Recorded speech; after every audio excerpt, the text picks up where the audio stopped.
So I'll go ahead and kind of get on the microphone just so that I can speak to you folks that just joined us. Welcome into the hot shop.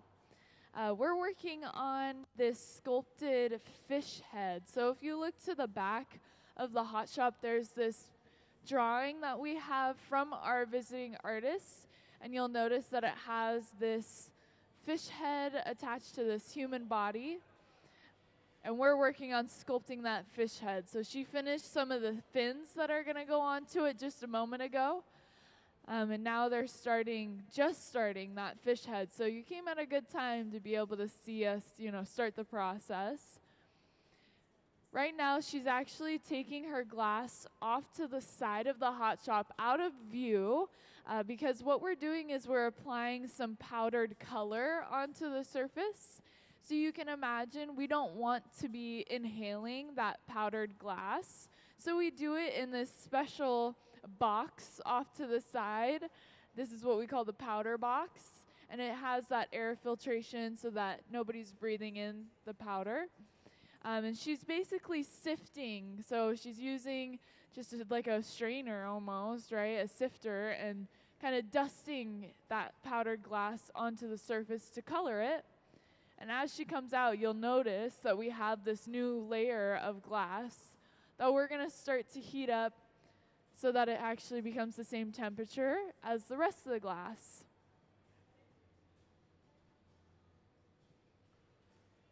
So this is one of the many ways that we can, color our glass is with this powder. And you're going to see she's going to heat it up, go back and get another layer. This time, we actually do have this camera angle so you can kind of see what's going on in there. And it turns out she's actually dipping and rolling her glass into it. So powder, we can either do the dusting, kind of sifting it onto the surface, or we can actually just kind of dip it and roll the glass onto the powder. And she'll come out and we'll see that new layer on the surface ready to be heated up.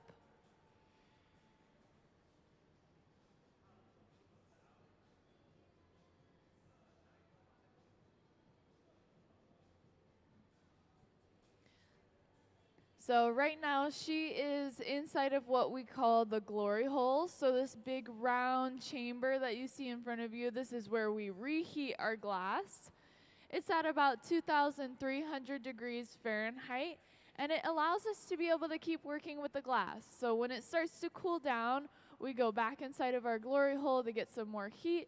And we kind of do this tango back and forth, right? From the bench to the reheating chamber, constantly trying to maintain heat.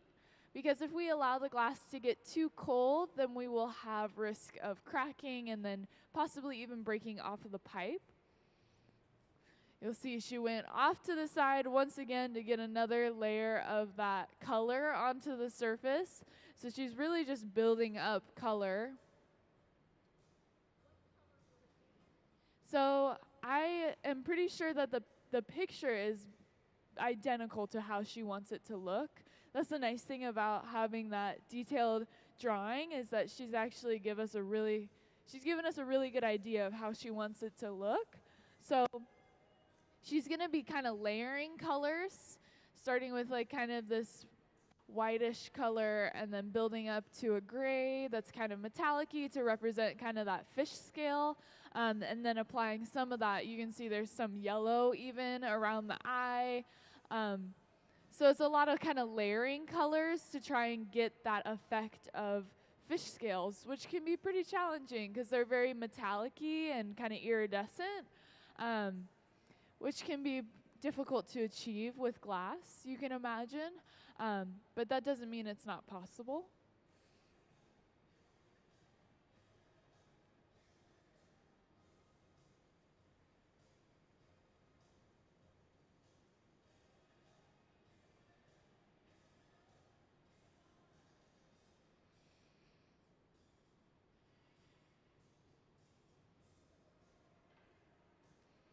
So after about 3 layers of that powdered glass, She's going to take it back to her bench and she's going to begin shaping it with what we call the papers. This is a stack of newspapers that we keep wet with water that we can use on the hot surface of the glass. And it kind of allows the glass blower to feel like they're manipulating and changing the glass with their bare hand almost. And you'll notice that she's just starting to kind of shape out all of that glass, trying to get it to this really nice round bulb at the end of the pipe.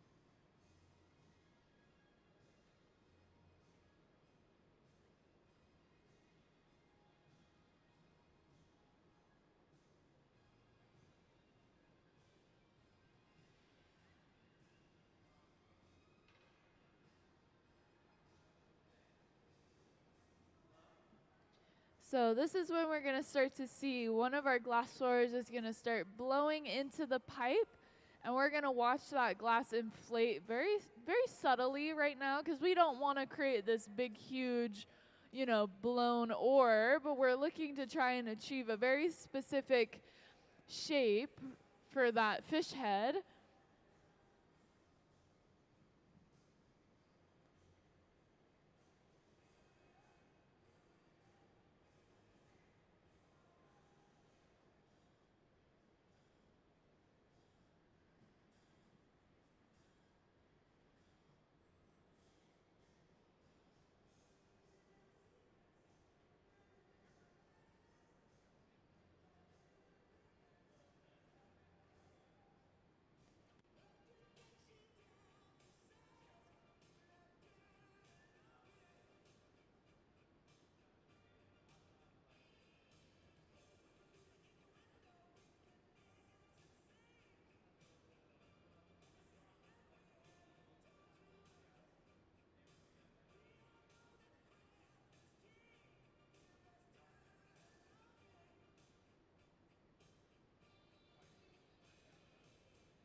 And you'll notice right now we're kind of just letting the glass actually cool down for a moment.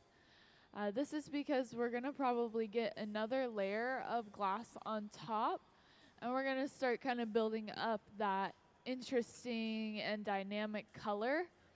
So she's actually letting it cool down quite a bit right now.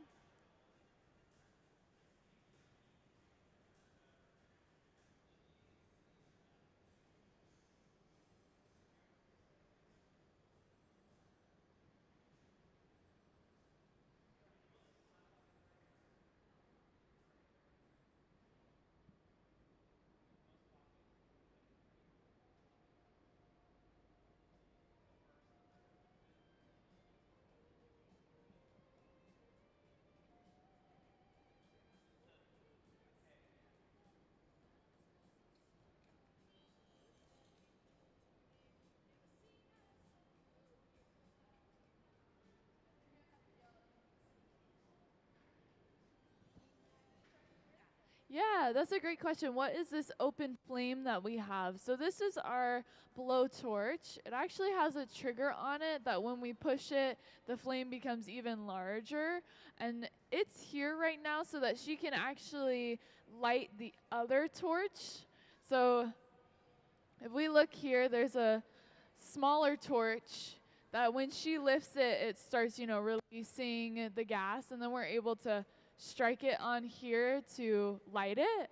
And then she's going to use this for very small details. So since she's doing a lot of sculptural work, she uses that small torch to actually heat up certain areas that she wants to kind of go in with and create indentations or, lines in the glass, kind of starting to sculpt out, certain features on that fish head. So this open flame is here just so that when she's ready to start using that smaller torch, she has somewhere to light it. But we also use this blowtorch for, other pieces, maybe larger pieces as well, that we need to keep hot, especially towards the connection point where the glass meets the pipe. That's where it starts to get coldest the fastest. And again, we don't want our glass getting too cold. That means we could have risk of cracking and then breaking. So the blowtorch is there just for convenience, right? Just in case we need that heat right in that moment, and also for her to just be able to use the other blowtorch. So you'll see we have set up the other color. We got a little bit of glass. We got a new layer onto our entire piece. And now we're going to the powder box, and this time we're going to sift it onto the surface. So you can see they're actually using like a spoon and creating that vibration by kind of rubbing it on the handle, and it's sifting it onto the glass, creating a very like thin dusting layer onto it. And you can also see that she's applying it in areas as well. So we're trying to make sure that we're going to eventually kind of squish it down, right? Because we don't want this round fish head. We want this kind of flat fish head. And so she's applying it to either side where it's going to be flat. And this white color is going to stay on the edges, this kind of pearlescent white. But you can imagine when we put this gray onto the surface, it's kind of like how you put powdered sugar onto a dessert, right? You kind of sift it right on, and it creates this very fine dusting of powdered sugar. It's a very similar process. We're just dusting powdered glass onto our entire piece. So again, she's doing very specific areas with this gray color, trying to accomplish this kind of dynamic and interesting coloring to mimic that fish scale kind of appearance, with that very metallic-y and iridescent glow to it.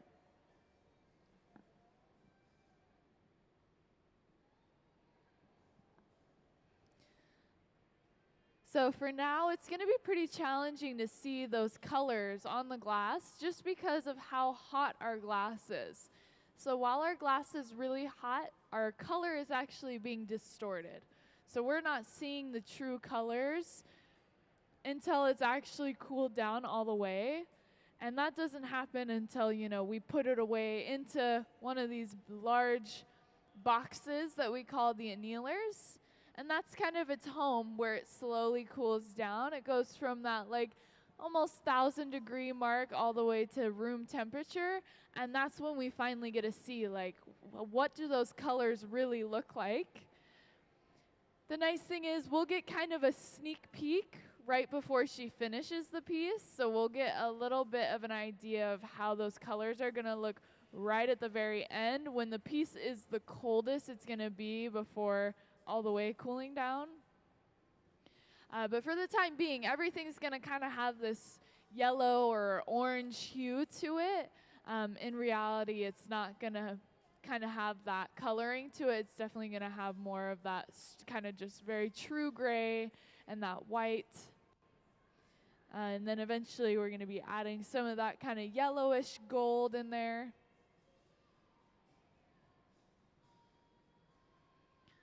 I also want to point out something kind of fun is she just put some frit onto this Marva table so you can see all those kind of rocky bits of glass.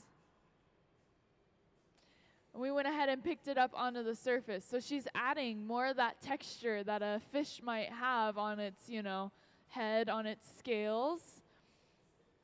So frit is kind of like a crushed up version of, like a solid bar of colored glass.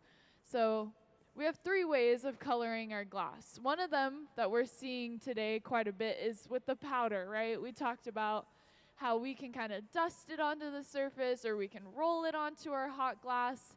You can see she's actually using that yellow now. The other way we just saw is by using frit. So it's this crushed up kind of rocky version of that glass. It's close to powder, but it's just more coarse, right? And we can get quite some interesting variables in the color. It can definitely give us a different look, and we can see more of the color underneath it start to shine through, because it's not one solid layer of that color. It's got more kind of inconsistencies to it. And then one of the final ways that we can color our glass is through a color bar. This is a solid bar of colored glass. It's like a big long rod, and then you break it into smaller pieces and heat it up, and that can color an entire piece as well.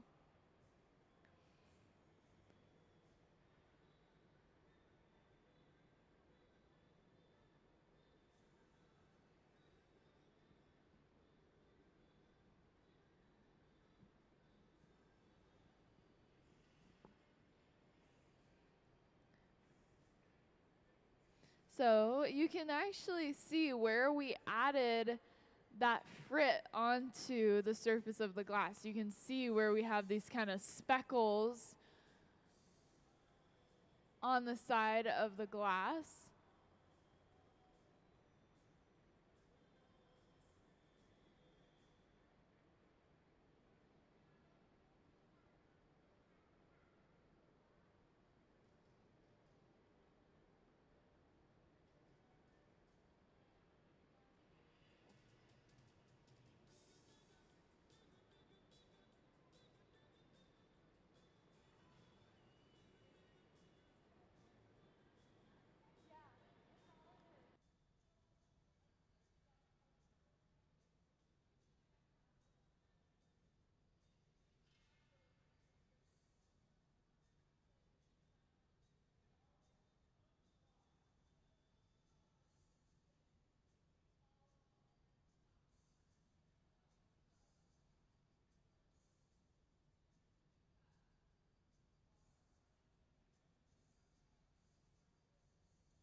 What's going to happen is she's going to start to blow it and shape it out, right? So we're getting this blown shape, but she's going to then eventually flatten this out so that it's not round anymore, but more so kind of, you know, I don't know the word for that shape, but we're looking for kind of this like flattened triangle almost, because it is, again, this fish head, right? So I think, I would hope all of us have seen a fish before, and we know that their heads aren't round like ours, right? They aren't spheres. They've been kind of squished almost. And so since their heads are, thinner, we actually have to go in and kind of press the glass to make that shape. Because when we blow air into the glass, it wants to inflate into kind of like a round balloon shape. But we want it to inflate and become, thinned and kind of flat, while also still achieving this almost triangular shape of a fish head. So we're starting to get to the point where we're going to start seeing some shaping and some sculpting happening, because we have added those colors on there. If you look closely, you can see where like the lightest point is. You can see the darker points, and then you can even see those speckles that we added on. So the nice thing about all the colors that we're using today is that they're very apparent, right? We can see the differences between them all, which makes it very interesting and fun to look at.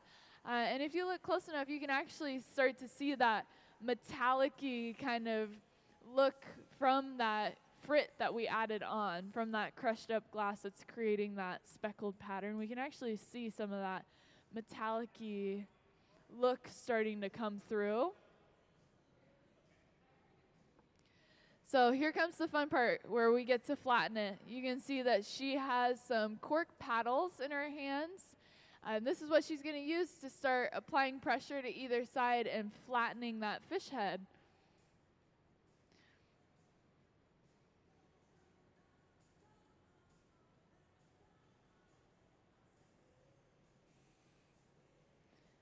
So again, she's just applying a very small amount of pressure as she kind of rubs these cork paddles on either side to start pressing those walls of the glass in towards each other.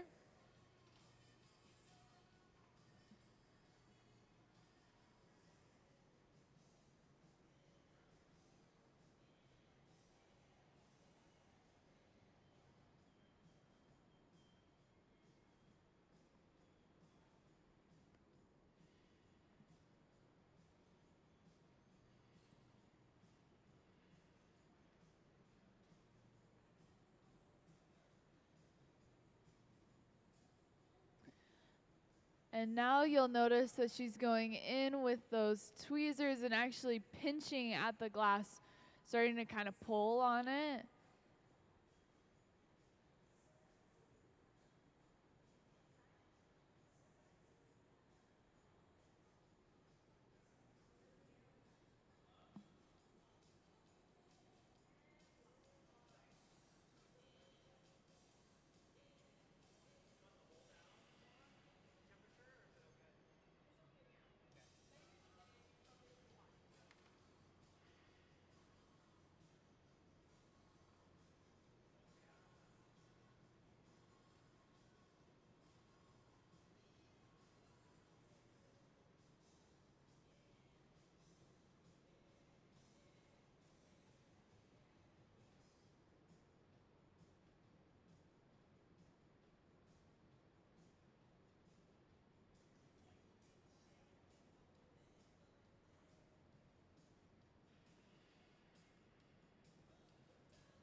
So here comes that torch that I was talking about a little bit earlier.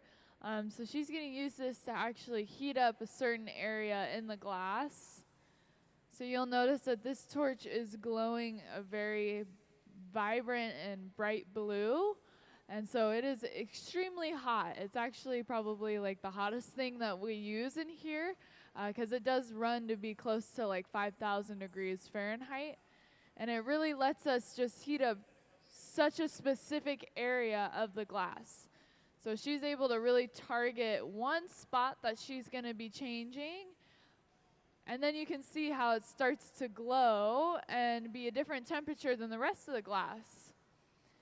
She's then starting to go in with the kind of sculpting knife. In her case, this is a butter knife that you could find in your own kitchen. that we're actually going to be using to start carving out certain details of the fish. So this is when the sculpting really starts to show, right? This is going to be a lot of kind of detailed, very delicate work of heating up a certain area and then beginning the process of kind of drawing into the glass with this butter knife.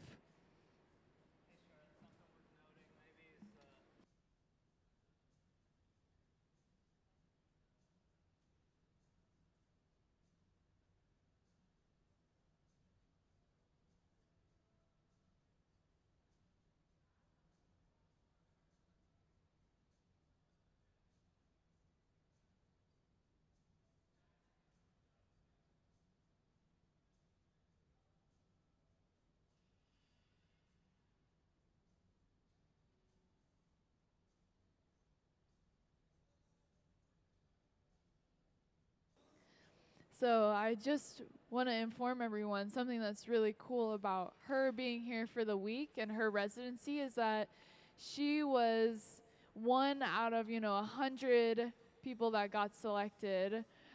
There was 4 spots that we had open, and we got 100 applications. And she was one of the people that we chose to come into the museum and do her work here. So pretty incredible, right? To be one of the 4 people out of 100 that got picked to be here to showcase their artwork. And she's definitely impressive, right? She was making extremely detailed sculpted pieces.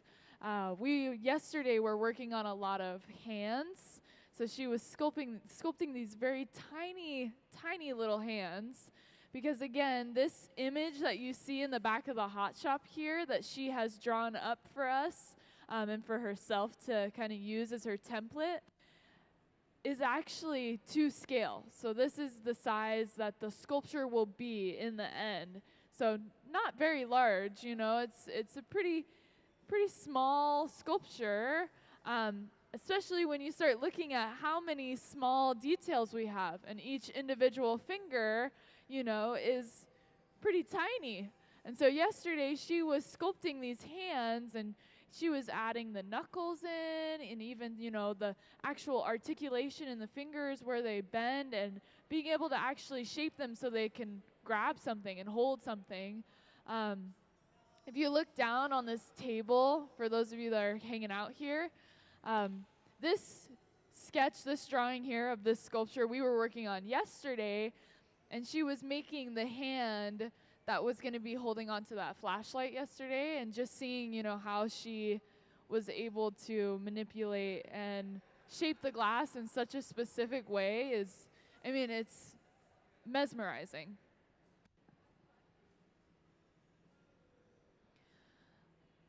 And again, her artwork that she's working on during this week is these sculptures that are all based off of this mythological creature from Hong Kong known as, I think it was Lo Ting. And basically it's half fish, half human. And so she's doing this as a way to kind of remember and keep a memory of Hong Kong. And she's going to eventually display these into public studios for people to see and keep this memory of Hong Kong and what it means to her and where she came from. So lots of, really interesting details, and then also the story behind it is very personal to her as well.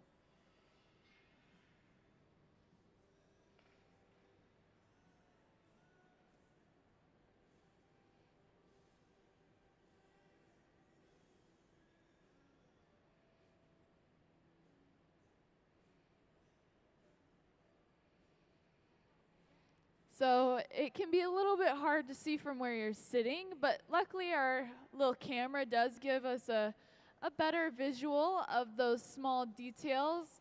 And you can see that she's just going in, kind of almost cutting at the glass on the surface to create these gills. And then I want to point out that those parts that she pulled out from the front of the fish is what's going to become the mouth. If you see on the picture, it has this kind of open mouth to it. But right now, we're seeing kind of just it getting fleshed out, right? It's in the very basic process of just getting kind of those simple and larger shapes and structures put into place before we start then focusing on more detailed areas.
I also want to point out that because of her use of color, we can very easily tell what is the top or kind of the back of the fish versus what's the belly. Just because, you know, the belly is this very clear white color that's going to be a little bit kind of pearlescent to it as well. And then you can actually tell where the side and the back of the fish starts because of that gray and that kind of texturing that she put onto it.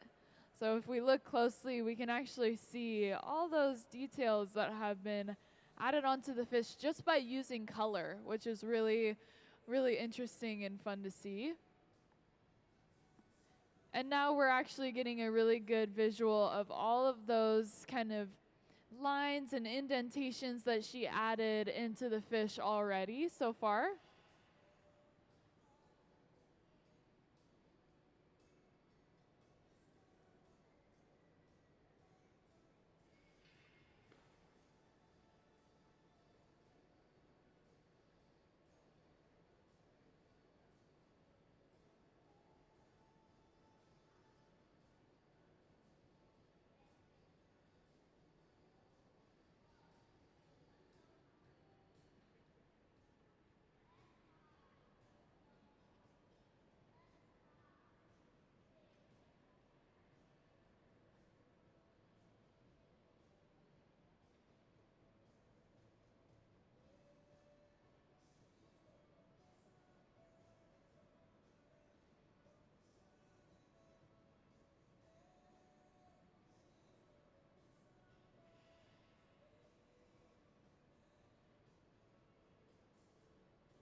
So this is the part where we start to notice how much of a tedious kind of task it is to sculpt in glass.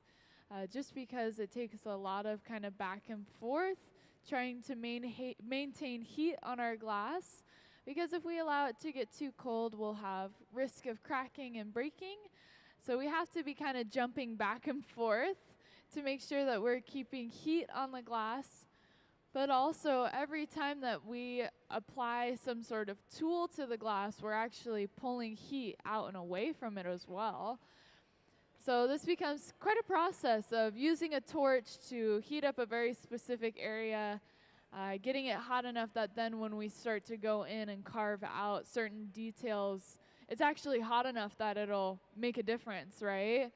And since she's also having to do whatever she does to one side, she does to the other side, it takes quite a bit of time to make sure that we're getting both sides sculpted and looking the same. So this is when the process starts to slow down quite a bit. We're going to kind of be here watching her go back and forth, continuing to add those smaller details.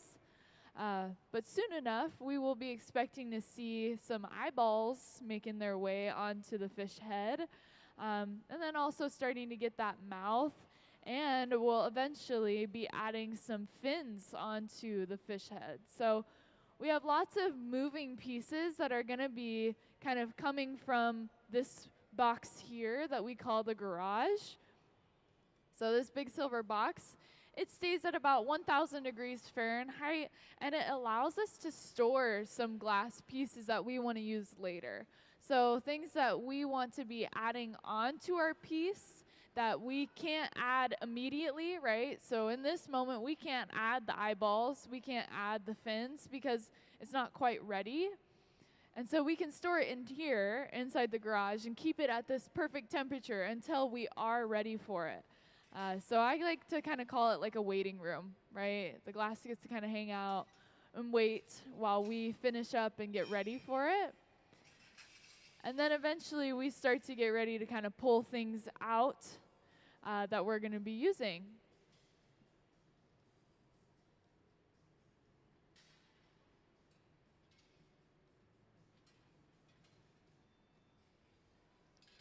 So I'm going to go ahead and let you guys just enjoy her, kind of doing this tedious work, the back and forth, the sculpting. And I'll come back on when something, starts to happen, something new, and we're starting to either add or we're getting ready to switch onto our new pipe. But in the meantime, if anyone has questions or you want to know a little bit more about the process or our artist, or maybe you want to know something in the hot shop that's, not even involved with what we're doing, let me know. I'm here to answer any questions that you might have.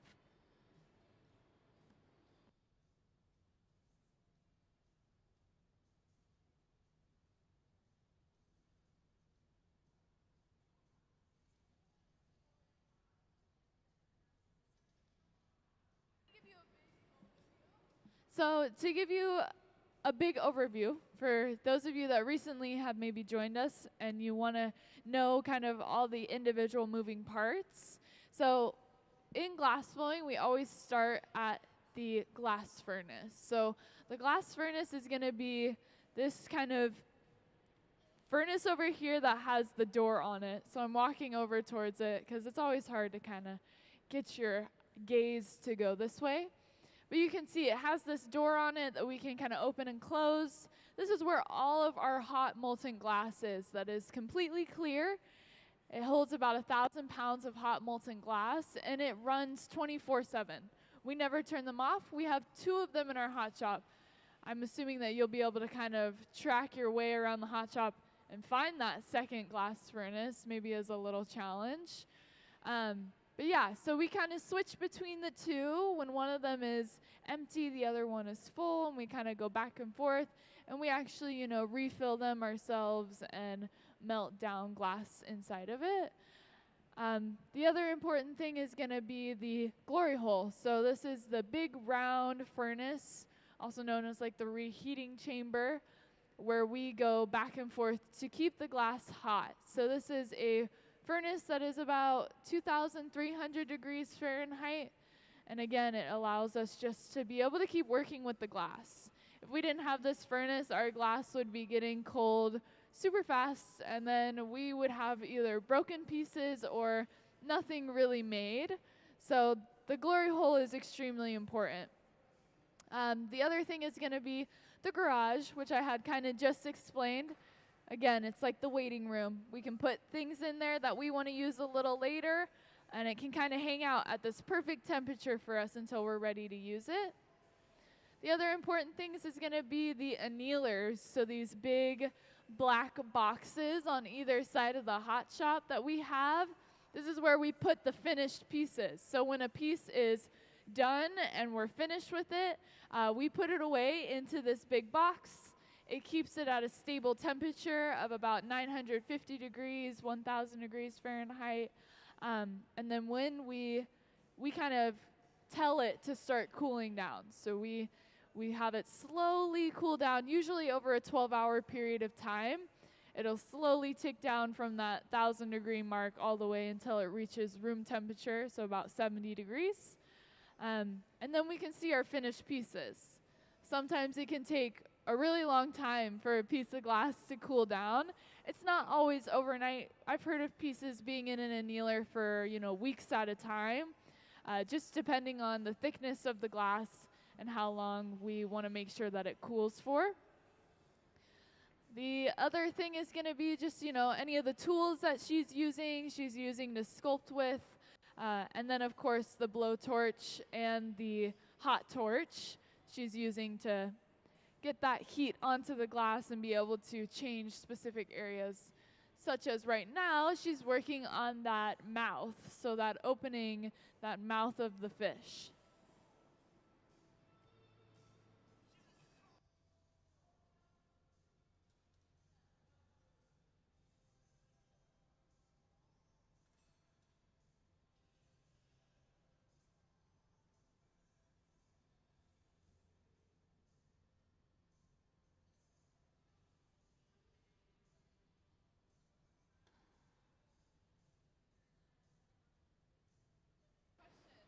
Yeah, I love this question. Is it normal for us to have two assistants, like up to multiple people working on a piece? Yeah, it's super normal. In glass blowing, you'll often see that we work in teams because doing it all by yourself is pretty challenging. It's not impossible, and oftentimes a lot of artists will do glass blowing solo, and they kind of use this funny-looking tube. It's like a silicone tube that connects from the mouth to the end of the blowpipe so that they can actually blow their own glass. But we like to work in teams because it just makes everything a lot easier, especially on the gaffer. That's the word for the person who is actively kind of changing and manipulating and working with the glass, or whoever's like sitting in the bench. So she is, doing the majority of the work, but then we have the assistants helping her to keep her safe or kind of pick up the glass to and from places so that she can stay kind of in that one spot. And then also somebody to blow for you, somebody to help shield, which we aren't seeing very much of today just because we're working with something that's relatively small. But oftentimes we'll use these wooden paddles to shield the bare skin of one another. And it's nice when you have an assistant that can actually do that for you, right? So yeah, usually when we're here working on maybe a larger scale piece, we can have up to 4, even 5 glass blowers all working on the same piece simultaneously. Yeah, so it's a large range. You can either have solo glass blowers, and then you can also have huge, 6-person teams, just depending on what you're making and how many hands you need.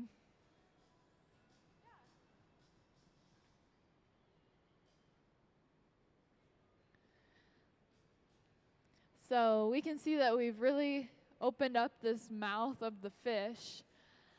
She's starting to kind of go in and make some small adjustments and cleaning up that opening.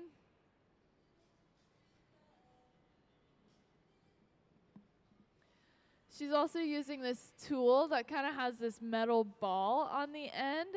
This is a sculpting tool that we can use on the inside of the glass. So if we want to sculpt something from the inside and get it to actually kind of protrude out on the surface, we can use this little internal kind of sculptor.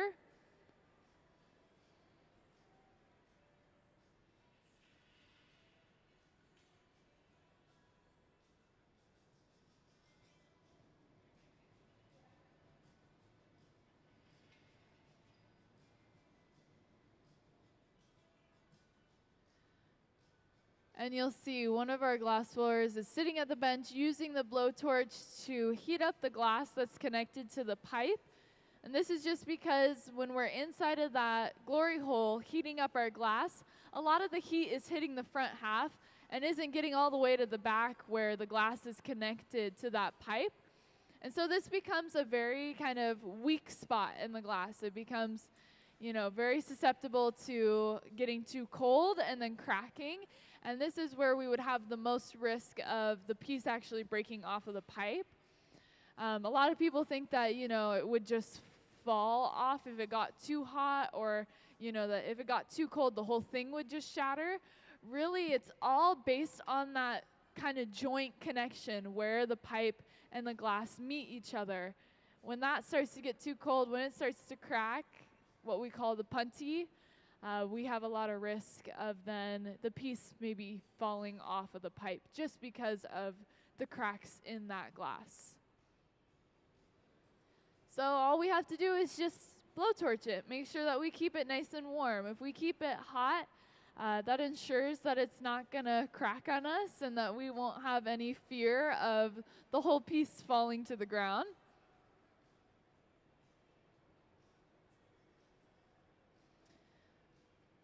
So this is very exciting. She's starting to use this sculpting tool to actually create the outline of where the eyeball is going to go. So we're starting to see that eyeball show up on one of the sides of the fish's face. This next time when it flips over, you'll be able to actually see it a little bit better.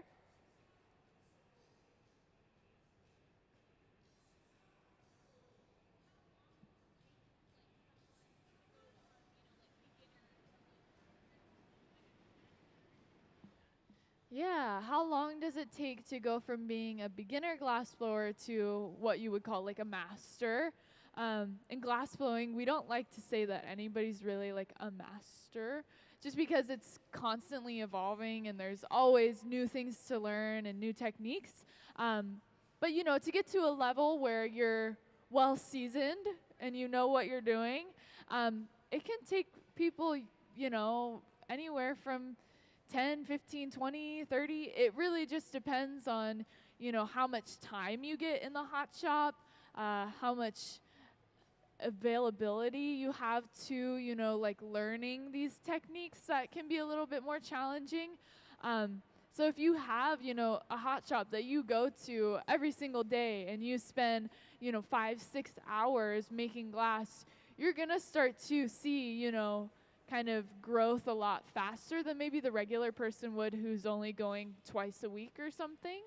But like Gabe, one of our glassblowers here at the museum who's sitting at the bench right now, he's been here at the museum since 2002, blowing glass. And even before he came here, he had experience in glass. So it's, we're looking at the museum's been open now for like 23 years almost. So it's, 23 years of glass blowing, and I promise you, he would tell you that he still hasn't mastered it, that he's still learning new things and always kind of evolving as an artist, because that's part of the joy of it. So, yeah, I mean, it's hard to tell you which, how you get from beginner to being, super good at what you do. Just takes a lot of time and practice.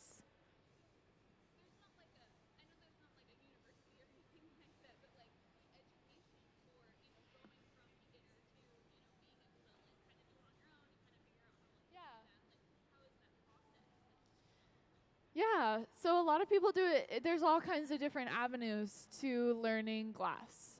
Some people do it in a very formal way of you go to a school, right? There's Pilchuck. So we have Pilchuck here in the Washington area. That's, a very well-known glass school, right? It's extremely competitive and very hard to get into. And so a lot of people oftentimes don't even go to school for glass. They either, find an interest in it through other outlets and avenues. Some glass blowers even come from a factory setting first, where they made, glass window panes or, glass cups that were all made out of like molds or, pouring glass into a pre-made kind of sheet, so there's definitely so many different ways that I've heard people get involved into glass. And specifically here in the Tacoma area, we have a local program called Hilltop Artists, which is youth program where you learn how to glass blow, and it's out of a middle school. You can take it as an elective while you're in middle school. And then you can join a production team where you actually make pieces that get sold, and then you get paid in like a scholarship fund money for your own future. It's a great way to just keep, young kids and teens off of the street and, busy doing something artistic, right, and creative. So yeah, I mean, people can get involved in glass in hundreds of different ways, and there's no one set right way to do it. Yeah, there's a lot of variables to it, I think is kind of what I'm getting at. It's very inconsistent, which is what makes it so awesome. Yeah, yeah, of course.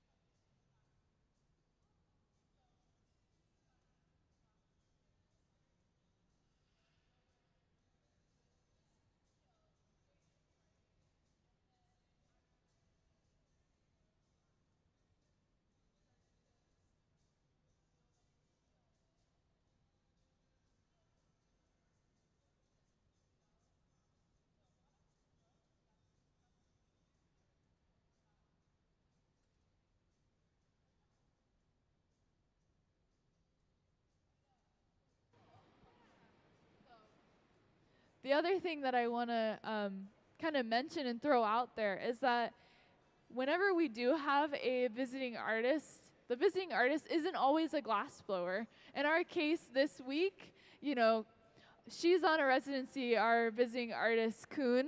She's on a residency, and she is a glass blower, right? She knows what she's doing clearly as we're sculpting this beautiful fish, and we're watching her, at work.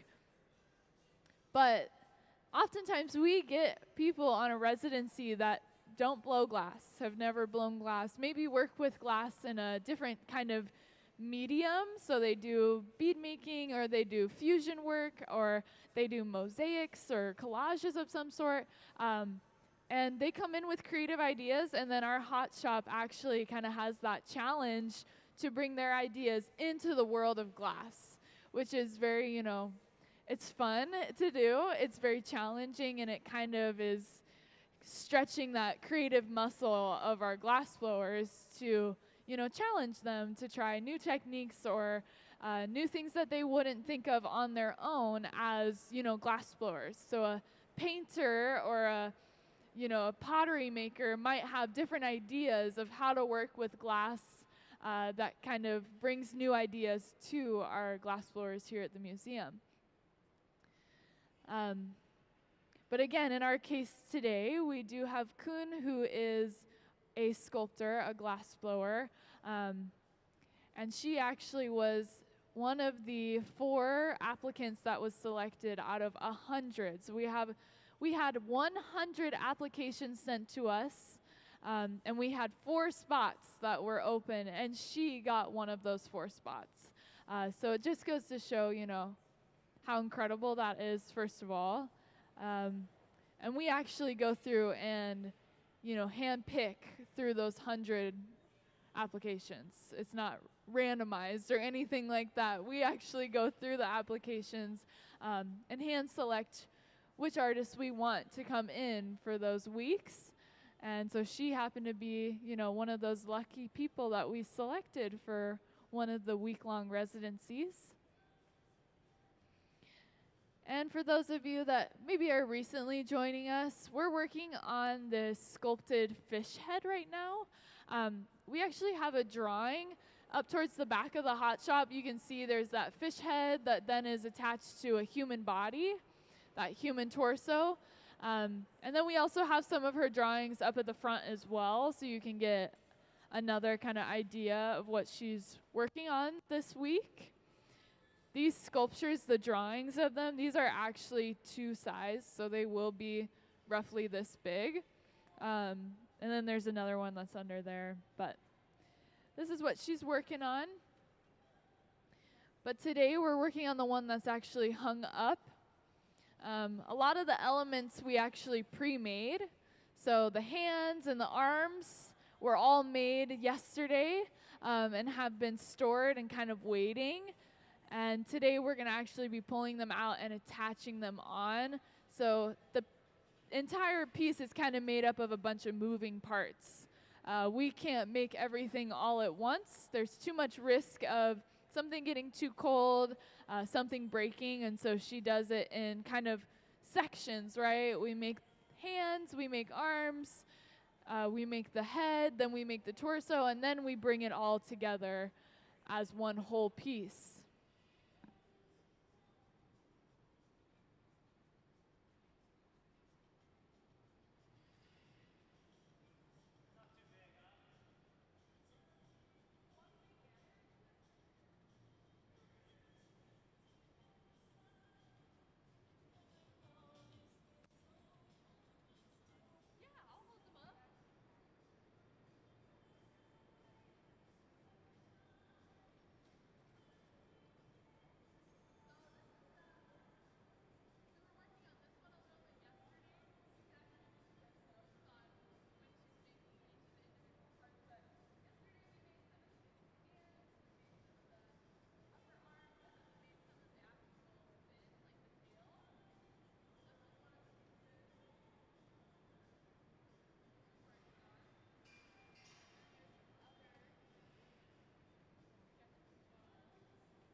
So you'll see that we're adding those eyeballs on. And then I just wanted to kind of go back a little bit so that you understand. We just put clear onto the eye socket that we made.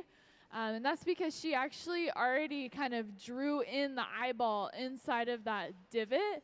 So she used some small colored rods to actually draw the eyeball first, and then encased it in clear so that it actually is, kind of 3-dimensional and actually fills that eye socket. So you can kind of see on the screen, if you look close enough, you can see where that little iris of the eyeball is that she drew before then filling that space with clear glass.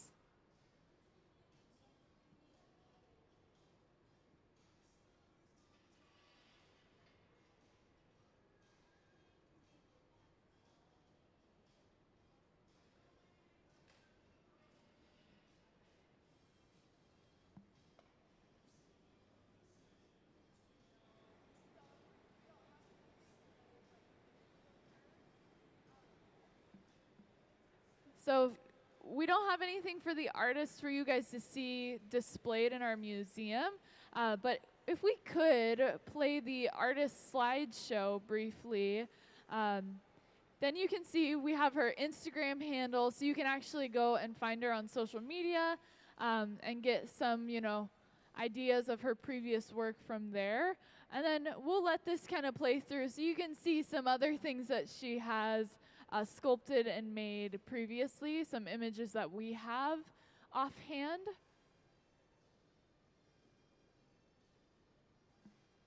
And again, the nice thing about these images is they actually give us a really beautiful close-up of, just how detailed her sculpting work can get, to the point where sometimes some of these pieces don't even look like glass anymore.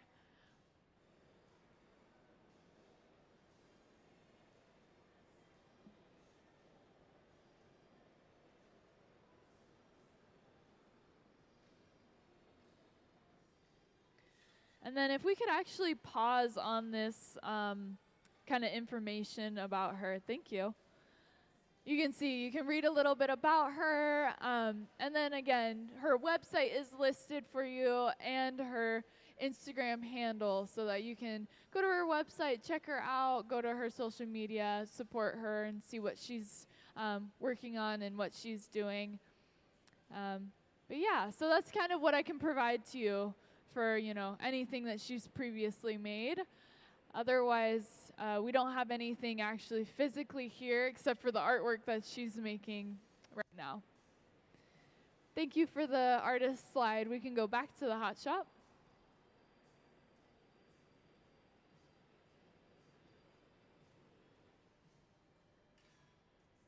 So we can really see those fish eyeballs now. They look super cool because they have that actual kind of like coloring, and they look very kind of like metallic-y, like a fish eye does. And then we actually, made them three-dimensional by adding that glass into the socket. So it's really looking like a fish. And eventually here, we're going to get ready to actually transfer onto a different pipe. So we're going to be moving the entire piece onto a new pipe so that we can start working with the other side of the fish head and getting it prepared for it to eventually go onto a torso. Because again, this is the head of the creature, and we still need to eventually, make that torso and attach on the head, which will all be happening after our lunch break. So if you're, really curious and you want to see it all put together and finalized, we'll be doing that after our lunch break, which usually we have around, 1 o'clock.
So I love answering this question. How do we take breaks? So if we're working on a piece that's really big and maybe taking us, 2, 3, sometimes even almost 4 hours, how do we take a break? We don't. So the funny thing about glass is that you can't put it down, right? You can't say, okay, I'm done for now, until it's finished. Because it has to go inside of this annealer. Sometimes we'll have, we'll pre-plan the day just to make sure that, like, okay, if we're going to have to work on this fish head, that's going to take us quite some time. And maybe it's going to take us actually longer to make that torso, attach all the limbs to it, and attach the head to it. That's going to take us longer than making the head. So we plan ahead of time. Okay, we're going to go on lunch a little bit earlier so that we have more time in the afternoon. So it's all about kind of guessing how long something will take.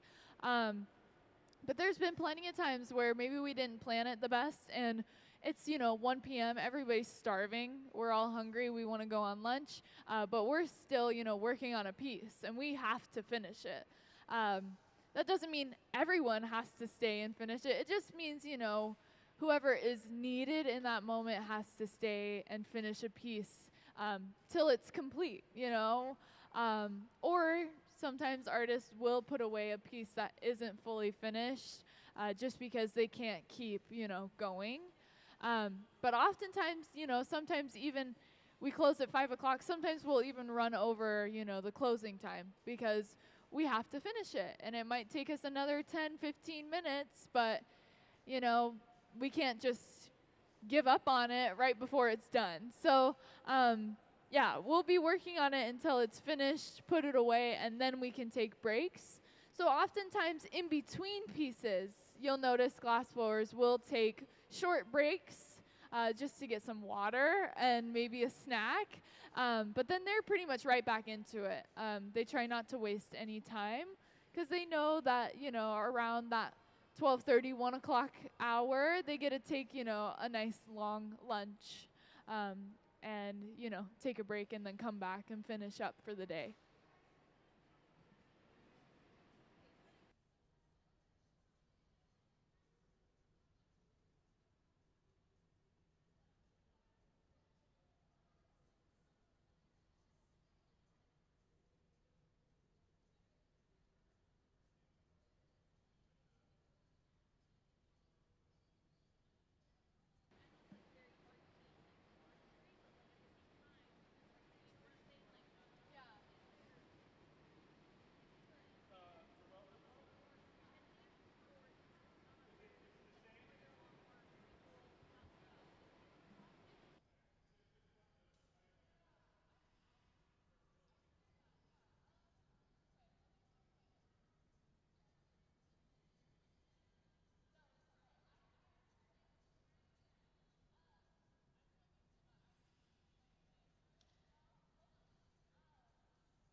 So while we are kind of hanging out and watching our visiting artists do all these kind of detail pieces, I just want to remind everyone that the museum has some really amazing events coming up. We have a joint venture on the 19th and the 20th of April, and that's where we actually bring in tons of artists, and we fill up this entire hot shop with glass blowers and glass makers. We actually do a lot of tabletop torches as well, so it's kind of the combination of soft glass, which is what we use in glass blowing, and the mixture of borosilicate glass. So there is a difference between the two, and we're able to accomplish very different things with those different kinds of glass. We kind of come together on this event. This will be the second time we do it, so it's new. But yeah, if you're in the area and you're curious and you want to come see it, come join us on the 19th or the 20th for Joint Venture.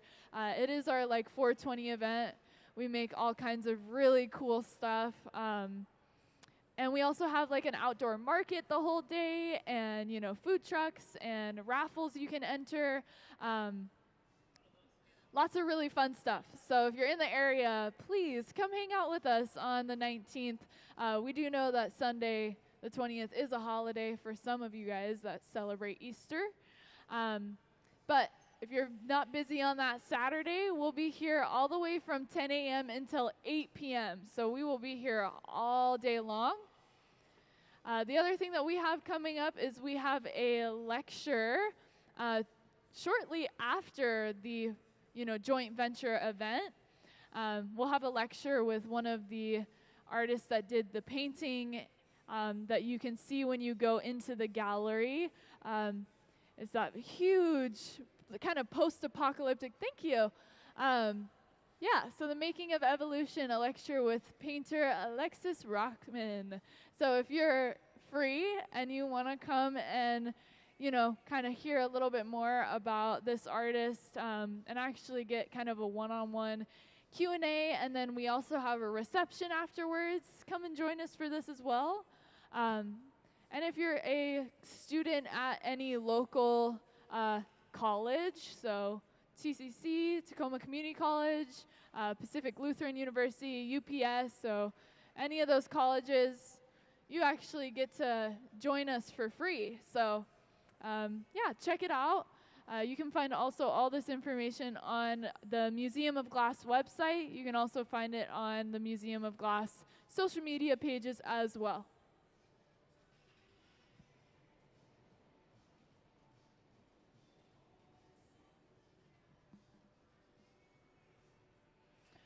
So back to our fish head. It looks like we are starting to prep the pipe that we will be transferring our fish head onto. So again, I'll go over it one more time for those of you that maybe are just recently joining us. We have a drawing of what we're working on towards the back of the hot shop on that paper. So you can see it's this sculpted fish head that is then placed onto this torso, this human torso with arms. And then we also have some sketches down here on the table of some of the other pieces that she's going to be working on while with us. And I'll actually kind of separate these out so that we can have you guys see both sketches that we have from our artists. These drawings, these sketches are to scale.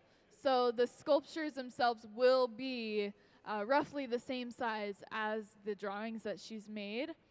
And you can see right now we are working on that fish head for the drawing that we have hung up for you guys to see.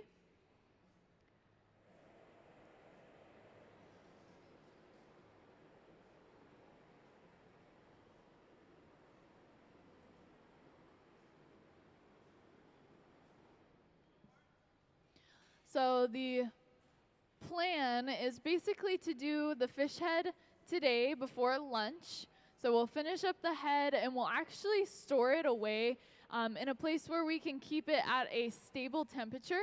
And then after lunch, when we come back, we're going to make the torso we're going to attach the arms and the actual hands that were also pre-made, and then eventually attach the head on as well. So how we can kind of imagine it is that this one sculpture is made up of many different moving parts, lots of small elements all being brought together to create one larger piece. So she has already yesterday, during day one of her residency, she already made the arms, the hands, the fins, some other small details, and then everything is going to kind of come together today at the end of the day, which we're all very excited for, because then we'll be able to see the first, kind of finished sculpture all put together, and then we'll be able to see it get put away, and then hopefully by tomorrow we'll actually see it cool down and actually be able to hold it and kind of really look at all those details. For now, we can really just take in all the details on this fish head. You can notice all the coloring that was used to give it different texture and kind of depth, along with the eyeballs. They're very three-dimensional, and they have that kind of, metallic kind of glow to the inside of them as well, along with the kind of speckles that are on the back of the fish. And here comes the fun part where we're going to attach that new pipe onto that mouth of the fish. So you can see we're attaching that new pipe, trying to make sure that we have a good connection between the two.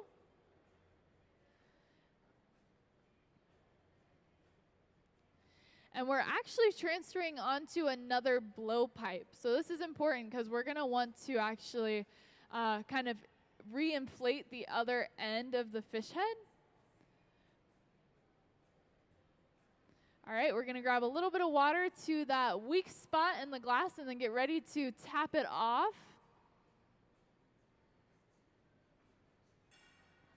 Awesome, and we're on the new pipe, so we're going to be able to start working with the glass from the other end. So kind of to just give you a little overview of how we did that, we create a jack line, or basically a weak spot in the glass, kind of like a neckline in the glass. And we purposefully make that weak spot so that we're kind of prepping for when we're going to break it off of the pipe. By adding that water to it, we're creating these very small, kind of like spider web cracks in the surface of the glass. Again, further weakening that one specific area. And then when we tap on the pipe, it sends those vibrations through and causes it to actually break in that location. So we kind of do all those steps to make sure that that one area is weaker than the rest, so that we don't have any risk of the piece breaking anywhere else. We didn't want, it to break in the middle of the fish. That would be devastating, because then we would have to start over. So we really try to make sure that we weaken one area for it to break off in that exact location.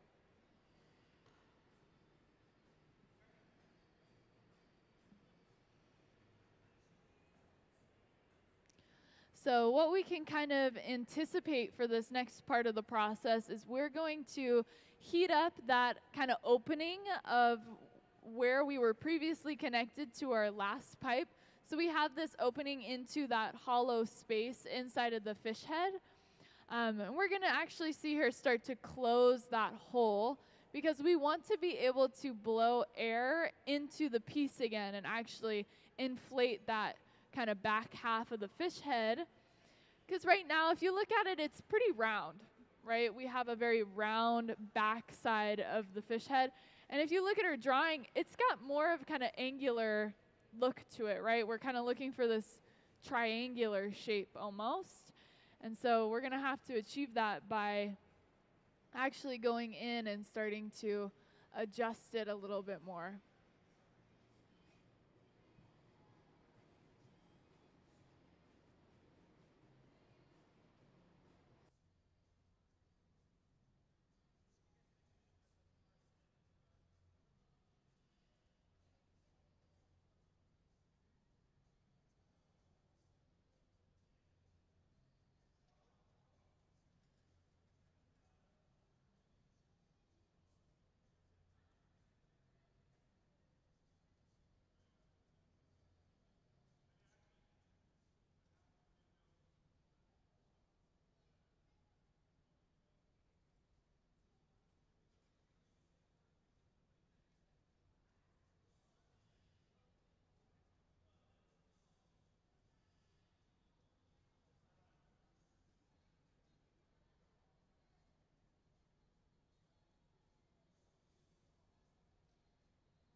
So just to quickly correct myself, it looks like we're actually just opening it all the way up. So we're creating this really wide opening to the back of that fish head. And you can see she's actually starting to be able to actually get that shape that she's looking for. Instead of it being kind of rounded out, we're now getting this more angular kind of points to the end to create that triangular shape.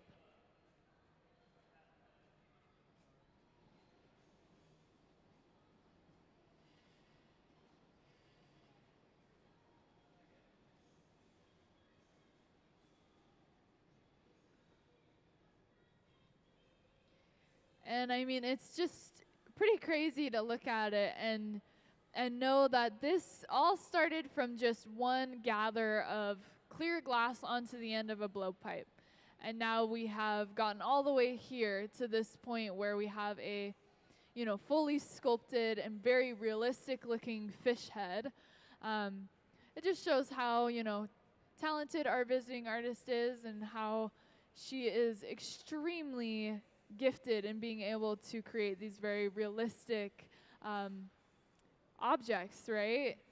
We go from just a ball of glass on the end of a pipe to now a fully sculpted and realistic fish head that looks like it probably, you know, could be made out of something else other than glass. It looks like it could be plastic or, you know, actually like printed in some way.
So she actually went in and kind of cut at the glass so that she could separate out that kind of front bib almost, that front, you know, underneath the chin of the fish to actually fold it inwards.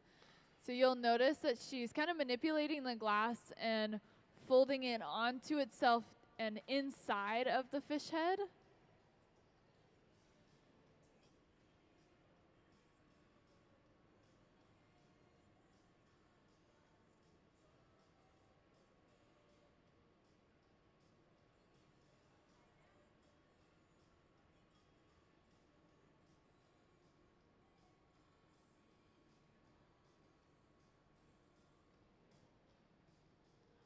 And now you'll see that she's using this, you know, metal rod to actually help sculpting.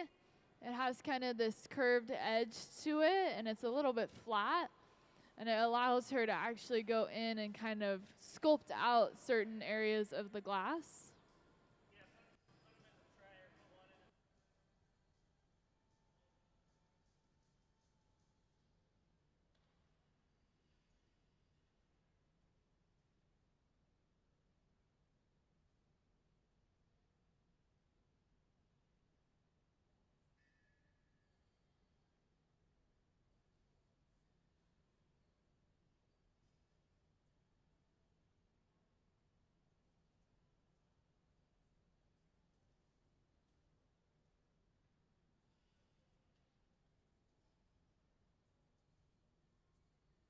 You'll also notice that one of our glass blowers are starting to kind of dig inside of this garage.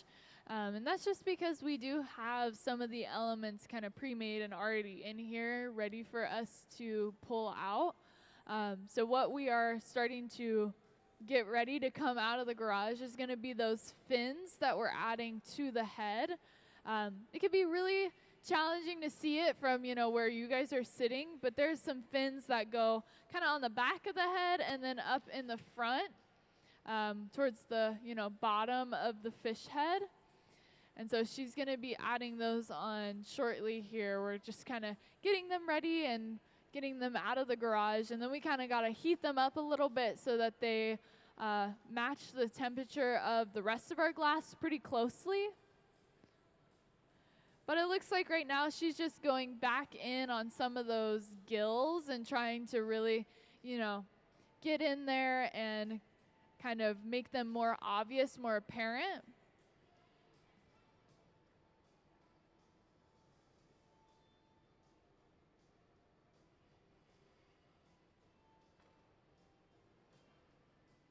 So we're pulling out those little fins from the garage now, and they're on this tray. You'll see that we gave it a quick little flash inside of the glory hole, and now she's grabbing them with her tweezers and getting ready to go ahead and attach them onto the fish. And you can see just how tiny those little fins are. We made those early this morning. It was the first thing that we actually made this morning. And they've just been hanging out inside of this garage the whole time until we were ready for them.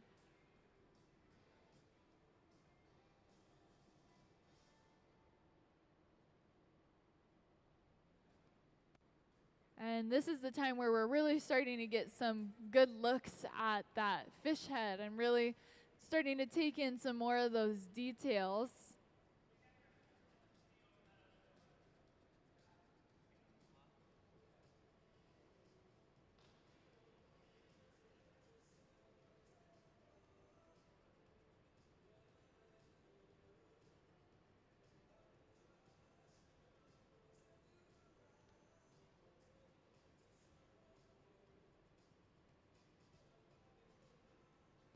So here we go, attaching that second fin.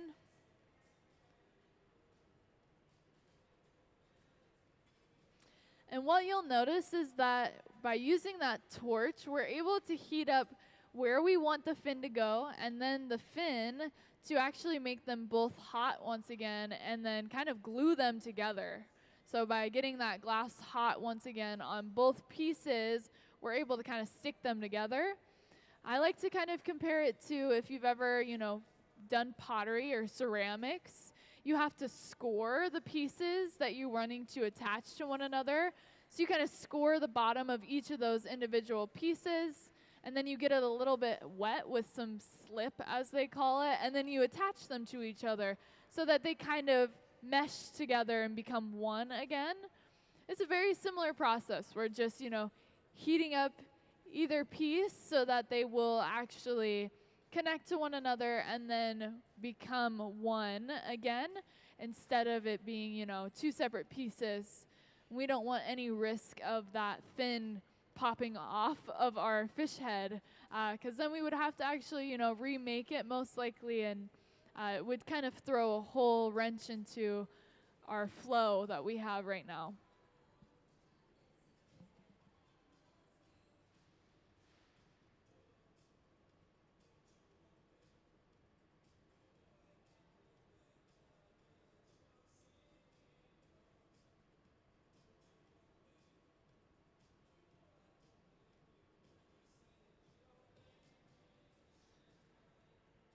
She's also now going in and kind of just pressing that gill back down on top of that fin, so kind of securing it into place even more, because it's actually coming kind of out of that gill.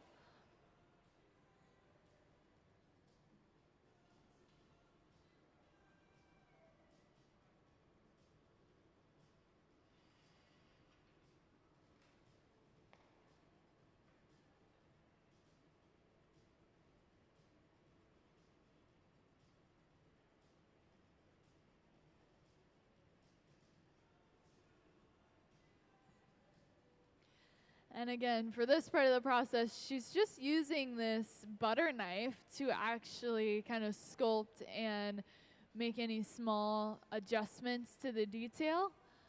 So it's, you know, one of the tools that we use to sculpt, kind of like a sculpting knife. It's just your regular household butter knife.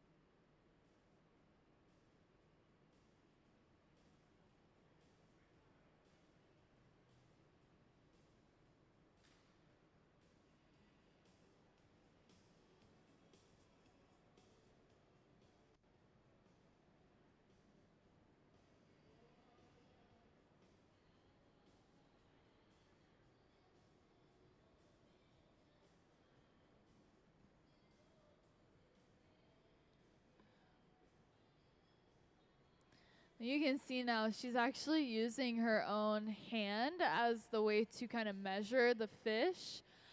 She's actually been doing this kind of the whole process. She's been using her hand as the reference point because if we were to, you know, go up to this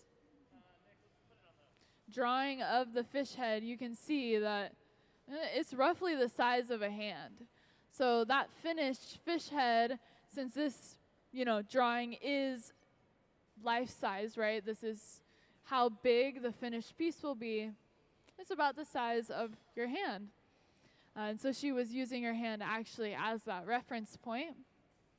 And you'll see that our fish has now been put away into our garage, and that's where it's gonna stay. It's gonna hang out and wait for us. So after our lunch break is when we'll actually start making that torso. We'll attach the arms, and then we'll attach that head onto the torso. So it's just gonna hang out for now. But we did finish the piece, and so we should give her a little round of applause for a finished piece.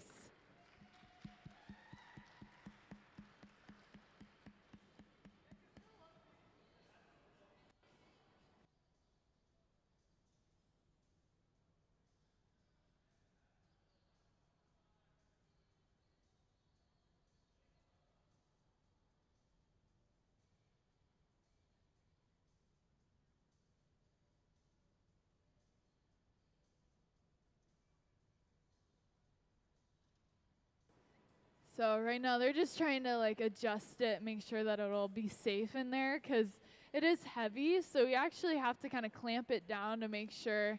You can kind of see them playing with those clamps on the camera just to make sure that it's not going to like fall and hit the bottom of the garage.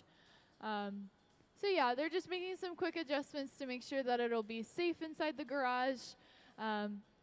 And we'll be able to just hang out in there until we are ready for it.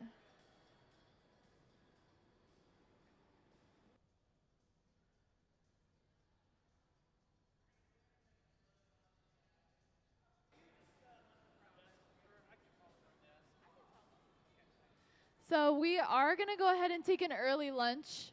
This is just because we want to prepare for the fact that we have a lot to do for the second half of the day. So we're going to take about an hour-long lunch, meaning we should be back about like 1 o'clock, maybe 1:10. And that's when we will be making the torso, and we'll be attaching the arms and then attaching that head on, and we'll actually be getting a fully finished piece by the end of today. So thank you so much for coming into the museum. We'll be back to, you know, continue working in about an hour. And if you have any questions, I'll hang out for a moment as well. Otherwise, thank you so much, and we hope to see you soon.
Hello, everyone, and welcome to the Museum of Glass Hot Shop. Our visiting artist that is with us today is named Kwun Wong, and Kwun has been here since Wednesday, creating various parts to be able to configure it all into the sculpture you see there on the shield. It's a mythical creature, and his name is Lo Ting. And Lo Ting is a character that is half fish and half human, and he represents the struggles of the people of Hong Kong because Kwun believes that they don't, well, they all believe collectively that they don't belong to either the colonial past or current China. And so they spend their lives searching for a place to call home because, as you know, it's hard for a fish to survive on land, and it's hard for a human to survive underwater. And so they're in this nowhereness trying to survive. And so as she sculpts today, you'll see her vision come to life through glass. I'll give a few more visitors a moment to come on in, and then we'll get started in regards to what's happening here specifically in the process.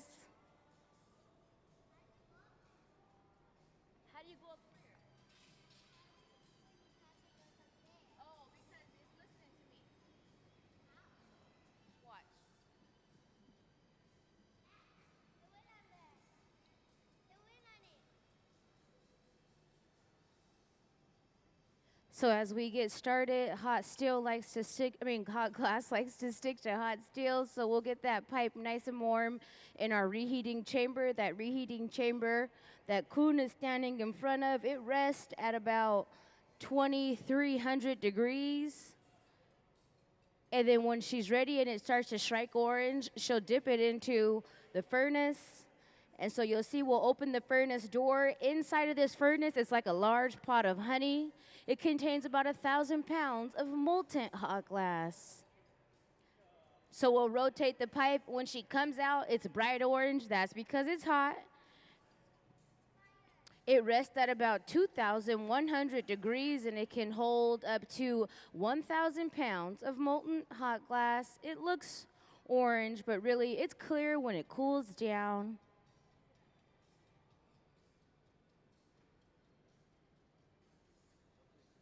We'll go in with our block. Our block is a piece of hollowed out fruit wood that has been soaked in water. It looks black, maybe it doesn't look like wood just because it's been charred a bit over time with use. And then the water, it helps protect the integrity of the wood and the surface of the glass, providing that element of steam to protect the glass.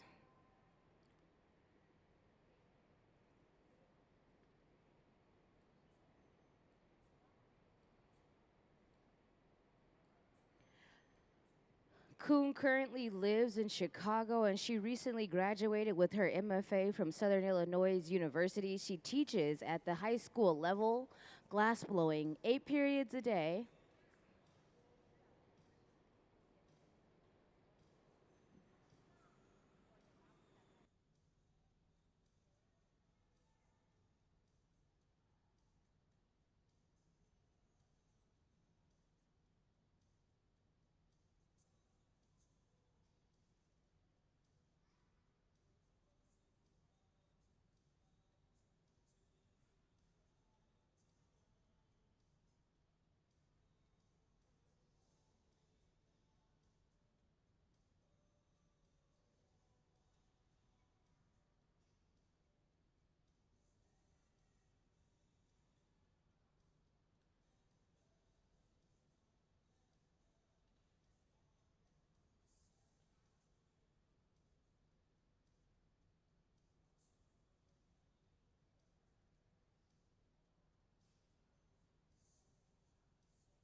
So all of the parts, such as the hands, and the hands are holding the fish's tail.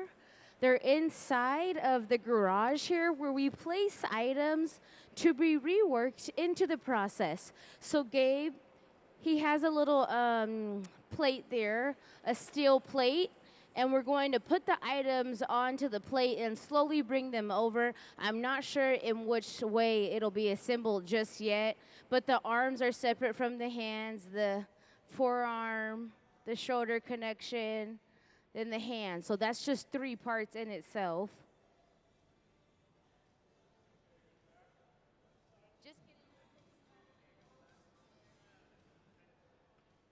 There's one hand. We're going to take it over to the garage, bring it all the way back up to temperature, get it nice and warm.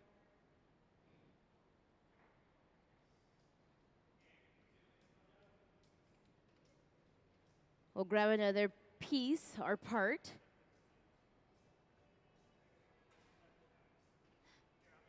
So what we did was we made these parts yesterday, and we left them in there to rest. Now we're going to take them out of there so they can be brought back up to temp in the garage. The garage, it ranges from about 800 to 1,000 degrees in heat, which is cold to warm for glass, but hot for us. The way that these items got color was we put powder on the surface, and you guys, it's great for you guys to see how the glass that Kwun is cradling right now is clear, because all of the glass that we use here starts clear, and then we add color to the surface.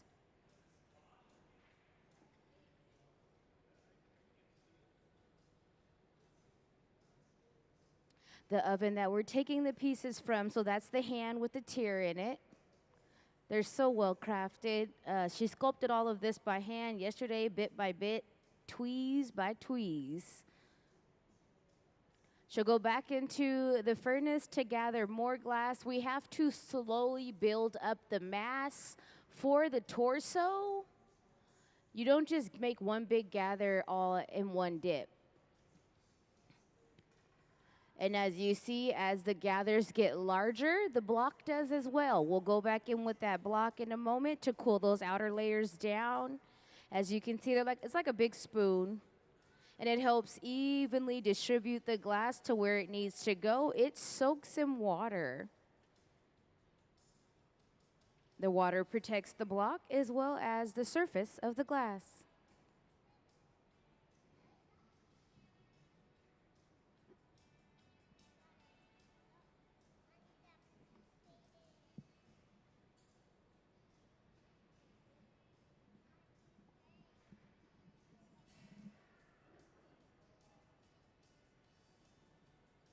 So we'll go back into that reheating chamber just to get the glass nice and hot to be able to keep it all melted together as well. As you know, we just gathered another layer over the initial gather we started with. Can we see the reheating chamber? So the glory hole is designed to keep the glass nice and hot. It's used to reheat the glass to keep it from breaking, and it rests at 2,300 degrees. From the glory hole, we're gonna go over to the powder booth, and in the powder booth is where Kwun will sift on color to the surface of the glass. This will give color to the body of the torso, the body of the piece. Can we see the powder booth? So then into the powder booth we'll go, and right now she's just rotating the hot glass into the powder. Sometimes we sift it on. It just depends on what we're doing. And so back out of the powder booth, we'll go into the reheating chamber. We're gonna melt all of that powder glass onto the surface of the bubble.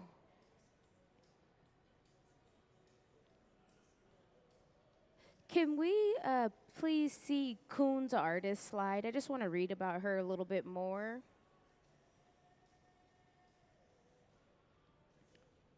So when visiting artists come to the Museum of Glass, they desire to work with other people, a larger team, and to get their work done with a little bit more of a seamless approach to the process. And so we have visiting artists that come all year long. Kwun Wong's figures manifest the words left unsaid in intimate relationships to avoid communicating verbally. Self-disclosure is a crucial part of any intimate relationship. In her culture, revealing your true thoughts is dangerous and exposes your weakness. This personal dichotomy is made public in her glass sculptures, where her insecure feelings and complex thoughts hide behind the figures.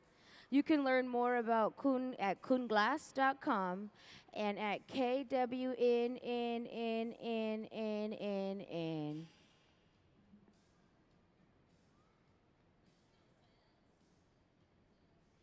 Can we please see some of Kwun's past works?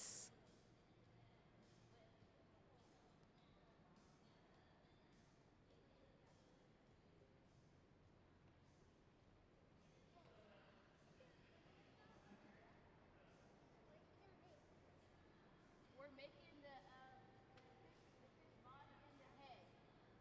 The torso, you see it on the shield? On the shield.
So as you can see, when it cools down, you'll be able to see the powder color that she sifted onto the surface earlier when she went over to the powder booth.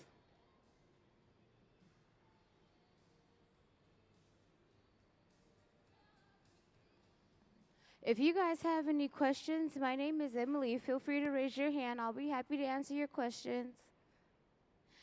Just a few things coming up here at Museum of Glass. If you're interested, in April 19th and April 20th, we have a joint venture happening, and that's in the celebration of 420 weekend. And that'll be soft glass pipes and borosilicate rigs here in the hot shop and in the grand hall. So we'll be making different types of bongs, pipes, and rigs. And that'll bring a lot of artists together that are maybe sometimes overlooked in the glass scene due to what they make, but we're highlighting their expertise in regards to this material. And then on April 19th from 5 to 8 p.m., we'll have a food truck, a beer garden, more demonstrations, and a silent auction. So if you're interested in bidding on any of the pieces, you'll be able to potentially take a handmade something in regards to 420 home.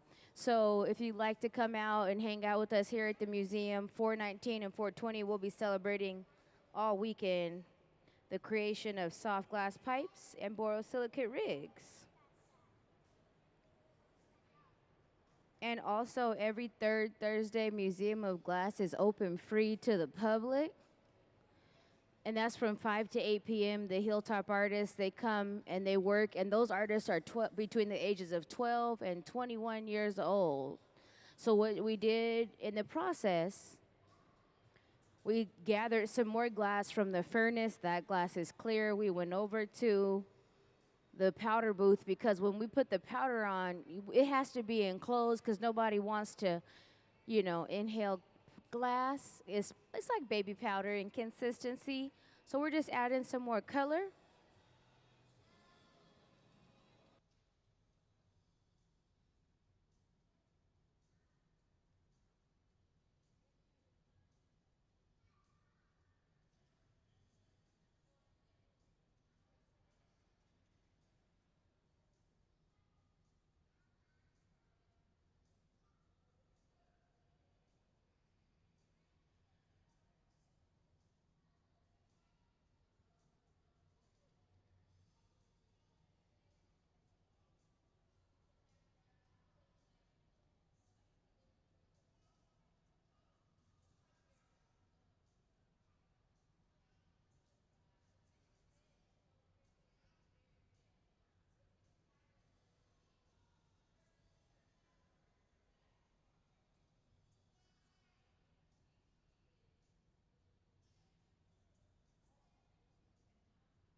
So on the table there, we have pieces of chopped glass, crushed glass. It's known as frit.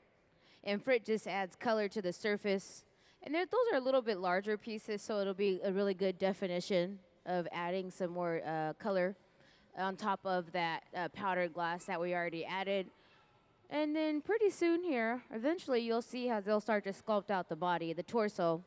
And then all the arms will be placed on with the hands. And the fish's head is just phenomenal. It's inside of the garage, so you'll see it in a minute. Maybe if we can pan over to the garage, we can try to take a sneak peek.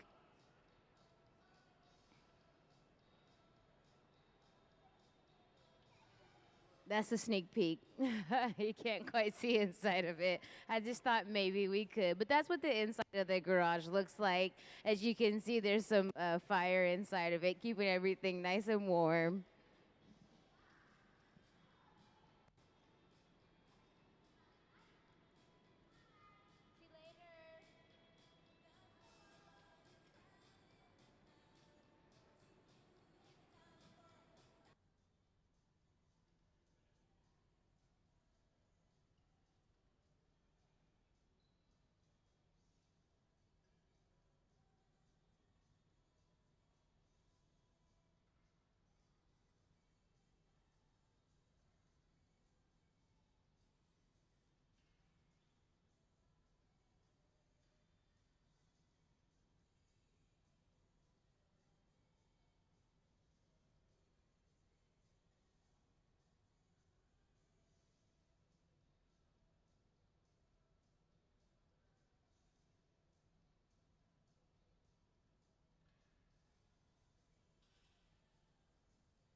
We'll go in with the jacks and we'll carve into the end of the glass there to kind of move it away from the end of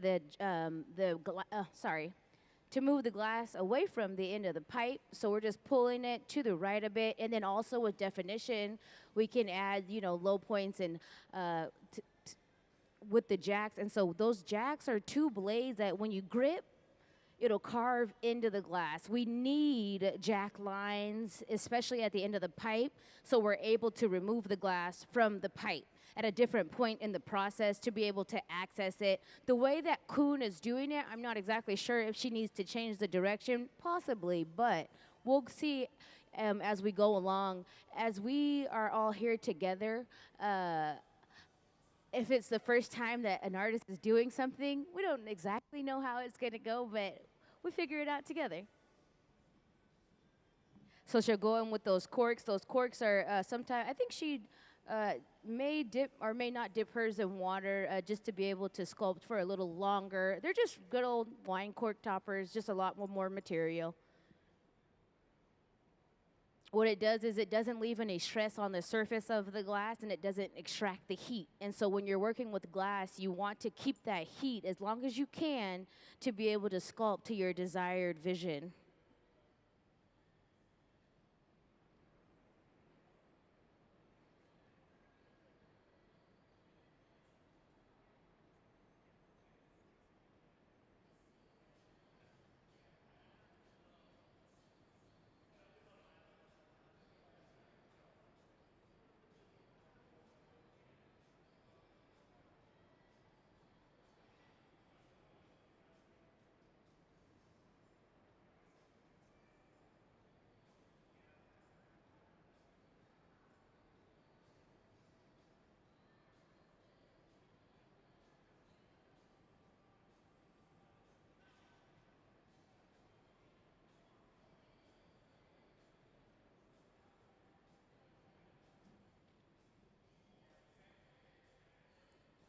Welcome to the Hot Shop for all of you just getting in. I hope you guys are having a happy Thursday.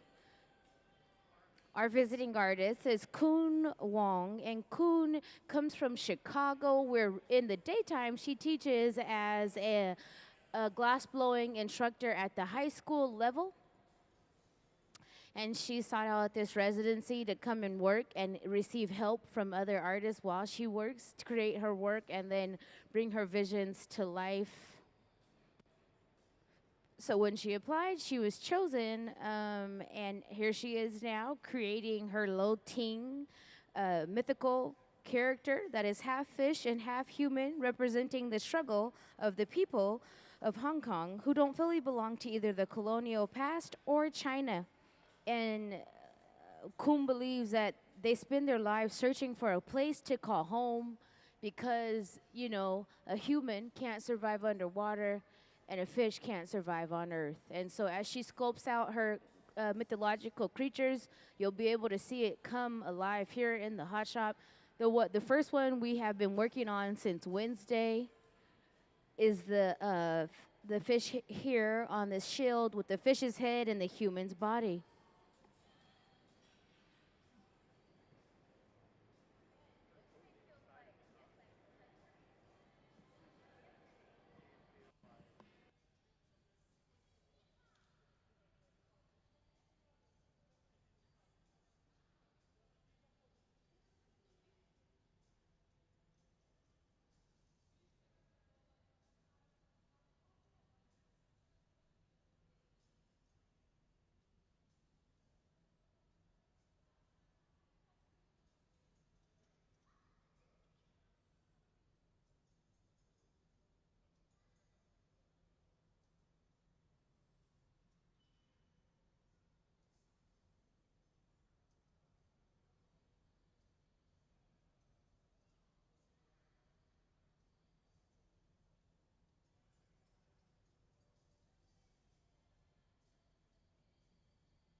So as we go in and out of that reheating chamber, that allows for Kwun to be able to shape the glass to keep the whole piece evenly heated throughout, because you don't want it to get too cold in the environment, the natural environment here, because it cools rapidly. It starts to get stiff after just a few touches with different materials. And so as we go back into that reheating chamber, can we see the glory hole diagram? So the glory hole rests at about 2,300 degrees and is designed to keep the glass just nice and hot. It's powered by natural gas and forced air. And it's lined with hollow fire bricks, and those hollow fire bricks are what can withstand those very high temperatures. So as you can see, she has built up the spikes for the fish like anatomy, and then we'll flatten it.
So inside the garage here, resting and waiting to be reworked into the process, we have a fish's head, similar to the drawing on the shield. And then we also have the arms, his arms or their arms. And in one of the hands, they're holding the tear.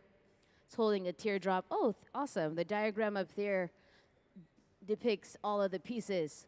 And I'm so excited to see them come together because the fish's head, the details on the head are so precise and pristine, and it's beautiful. And I wish you guys could see it, but you will in a moment as she slowly pieces it all together.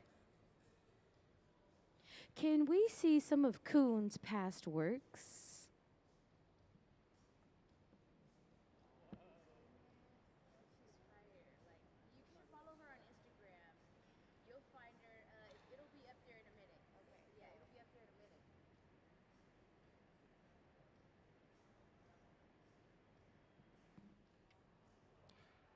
Every second Saturday, we have Family Day here at Museum of Glass, and this Family Day we'll be exploring Earth evolution. Join us for a Field Notes weekend. Museum of Glass staff will lead you in an observational collage project inspired by Alexis Rockman's evolution painting. And then every third Thursday, we're open free to the public from 5 to 8 p.m. And the Hilltop artists, youth artists, demonstrate in the hot shop from 5 to 8 p.m. Oh, can we hold it at this slide if we can? So Kwun Wong, her figures manifest the words left unsaid in intimate relationships to avoid communicating verbally. Self-disclosure is a crucial part of any intimate relationship. In her culture, revealing your true thoughts is dangerous and exposes your weaknesses. This personal dichotomy is made public in her glass sculptures, where her insecure feelings and complex thoughts hide behind the figures. You can see her Instagram and her regular page there, or her website on the visiting artist slide. She'll start to go in with just her sculpting tools and that hot torch. That hot torch is about 5,000 degrees, and it gets the glass super duper gooey, very malleable, till she can go in with her tools to be able to give the very intimate details of the skin and the chest.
So she's going in and she's carving in the pecs, the upper part of the torso, and the back there is the spine. So you see like the really cool fish scales, but also the spikes of his back. We're making Lo Ting a mythical creature that is comprised of half human, half fish.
We are sculpting Lo Ting, a mythical creature that is half fish and half human, representing the struggles of the people of Hong Kong.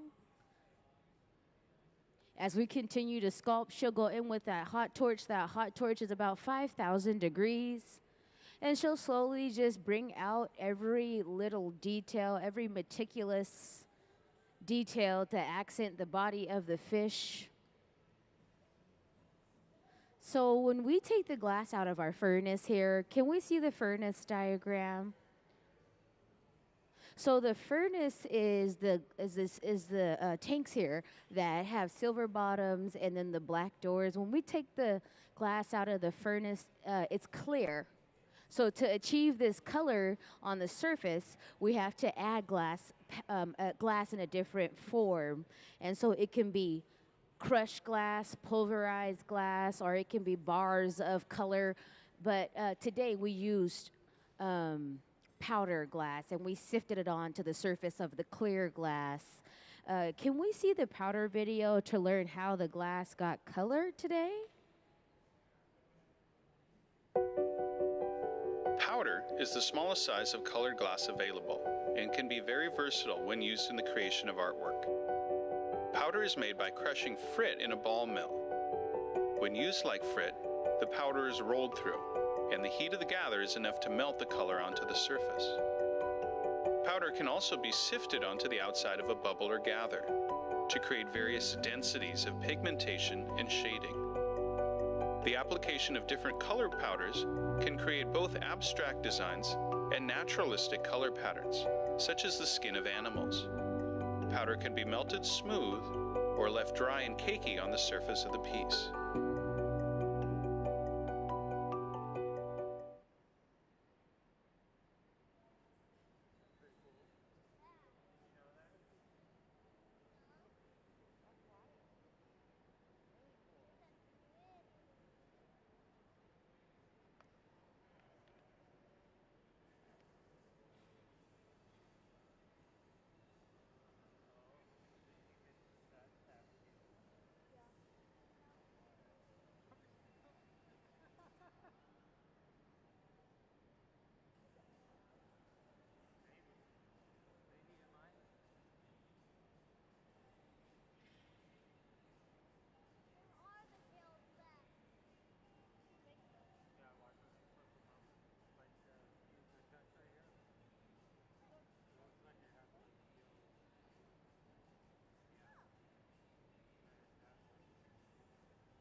So with this cane here, she'll go in. That cane consists of color. It's colored glass, and when you get it nice and hot, it's kind of like, it's a piece of glass. Imagine this as a piece of glass. You can see it. It's kind of pink. And then she'll go in with the hot torch and disconnect it.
it's really important that we keep the end of the pipe nice and hot. So when we start torching the end of the pipe, it's because we want to keep it warm in that area. So when we go back into the reheating chamber, we flash it.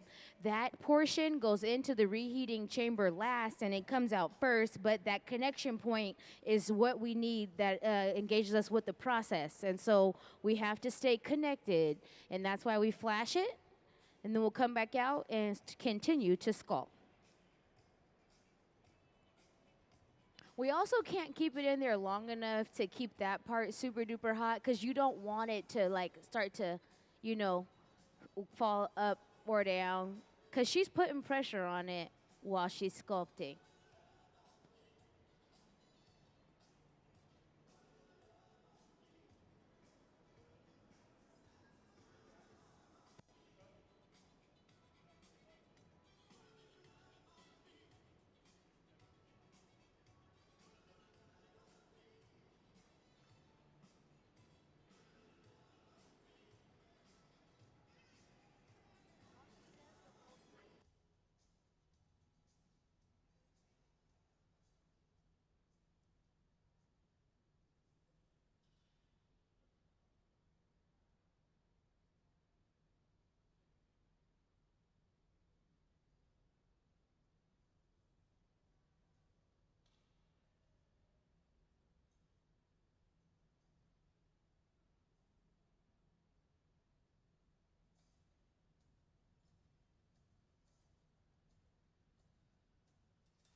So earlier, Ben made a pipe that had a connection point on the bottom of it. And what we call this is a transfer rod. That'll allow us to transfer the piece from the initial pipe we started on to work on the opposite side. So as you can see, we built a torso and we've carved the bottom of it. We're gonna clean up the top now.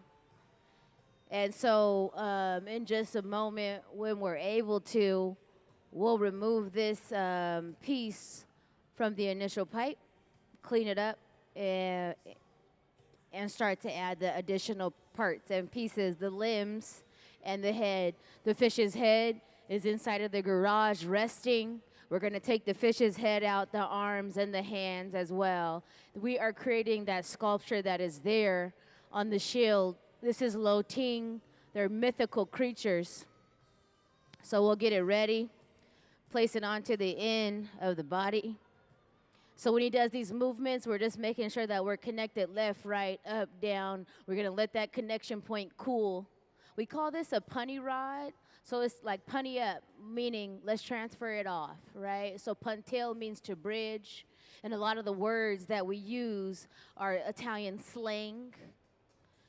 But in English, we're gonna transfer it from the initial pipe.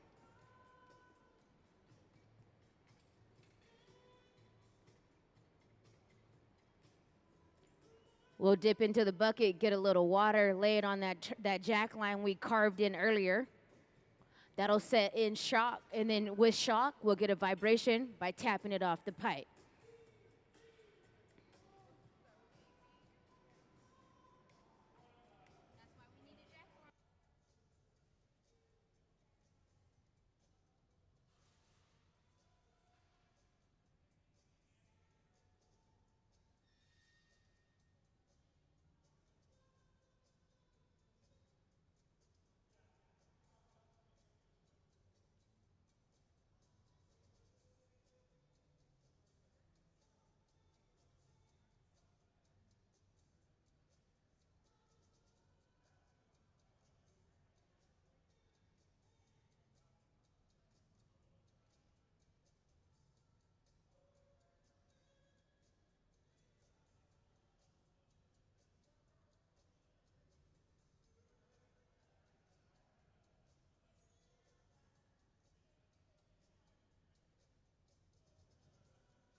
So it's really important that we tweeze the color and cinch it together so it looks as if there's no clear.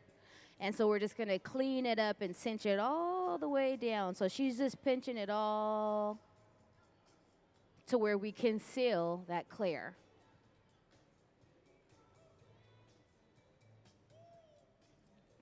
Welcome to the Hot Shop here at the Museum of Glass. Our visiting artist for the week is Kwun Wong. If you're interested in learning more about Kwun, you can actually get onto our live stream Wednesday through Sunday anytime.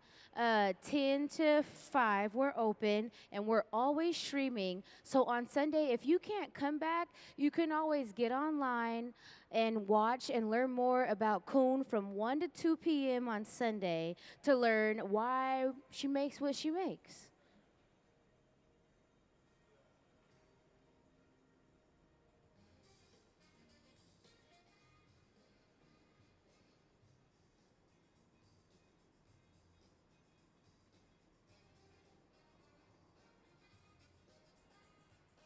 So what you can't see is the super high temperatures she's up against. Today she has a glove on. After working under these high temperatures, it starts to kind of wear and tear on you a little bit.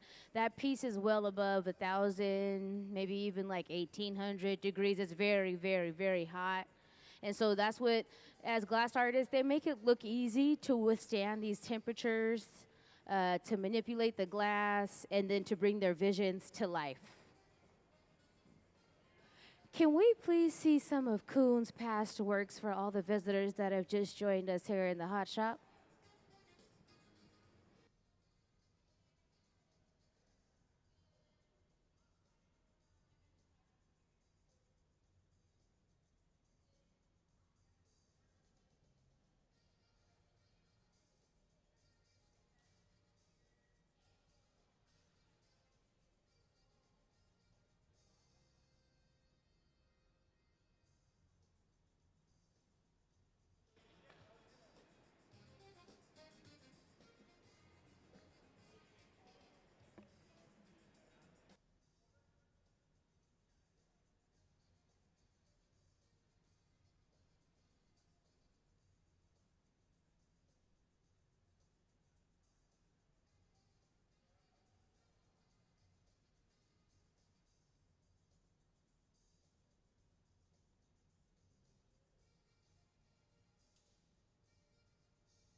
So you'll see the glasses that she wears while working with the torch. They're purple. And what that does is that reduces the sodium flare when there's a chemical reaction. So she's able to see through the fire. And so just in case you're wondering, those aren't for style, those are protective gear.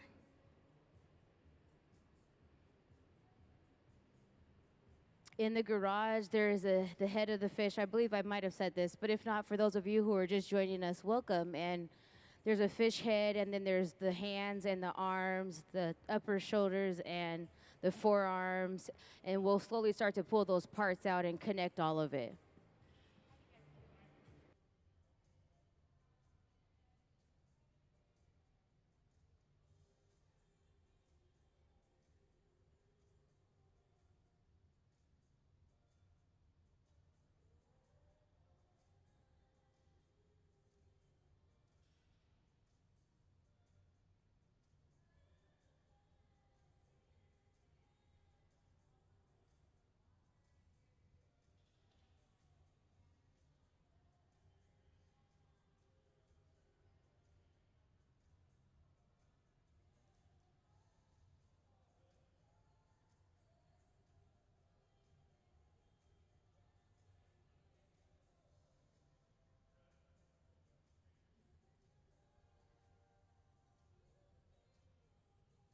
So we are sculpting out the creature that is on the shield there. As you can see, there's a head, and then there's a torso, and then there's the arms and the hands that we'll place on.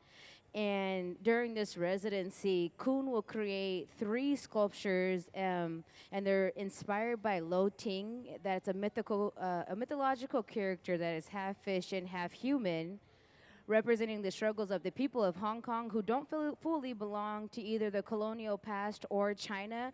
And Kwun expresses that they spend their lives searching for a place to call home. So as you know, a fish can't survive on Earth, and humans can't survive underwater. That reheating chamber that we'll go in and out of to keep the body of the piece nice and warm rests at about 2,300 degrees.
So Gabe's at the garage and he'll capture a few pieces that'll be slowly taken out and brought in over.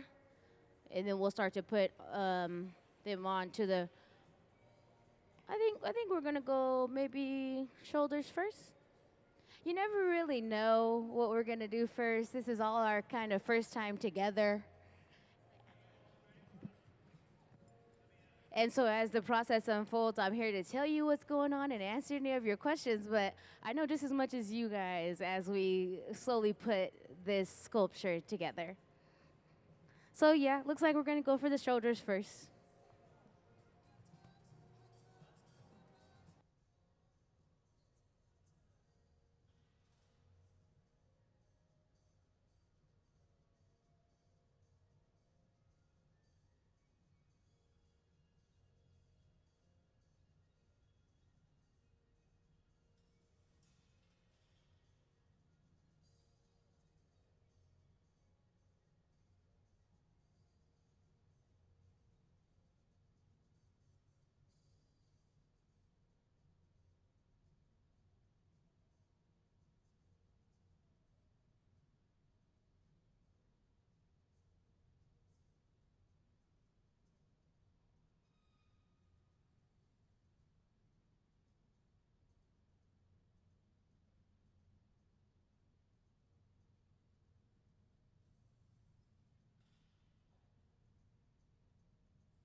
So the process, it starts by just, you can kind of see at the end of the pipe how the connection point there is clear. Imagine that as an orb of glass at the end of this rod. What we did was we built and we layered and gathered clear glass out of our furnace, and we did that a few good times, right? Then we started shaping it.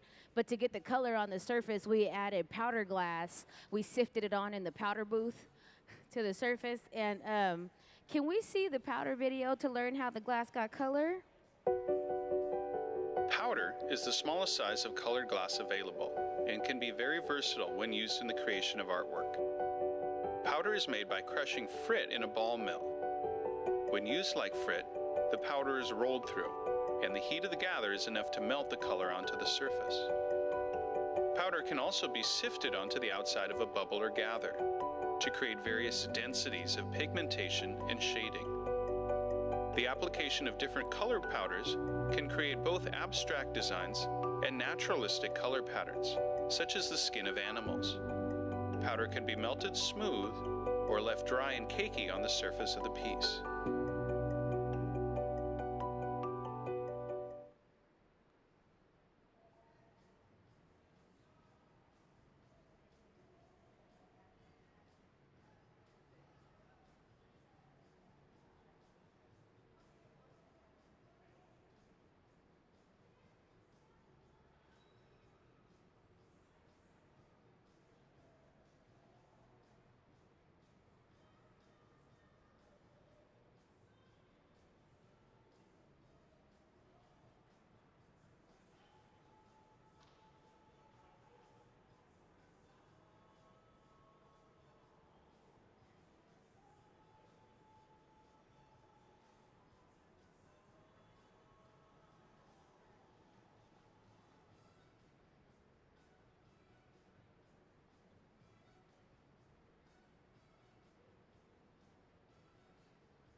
So, Kwun actually lives in Chicago, and she recently just graduated with her MFA from Southern Illinois University, and she teaches at the high school level glass blowing all day, 8 periods a day.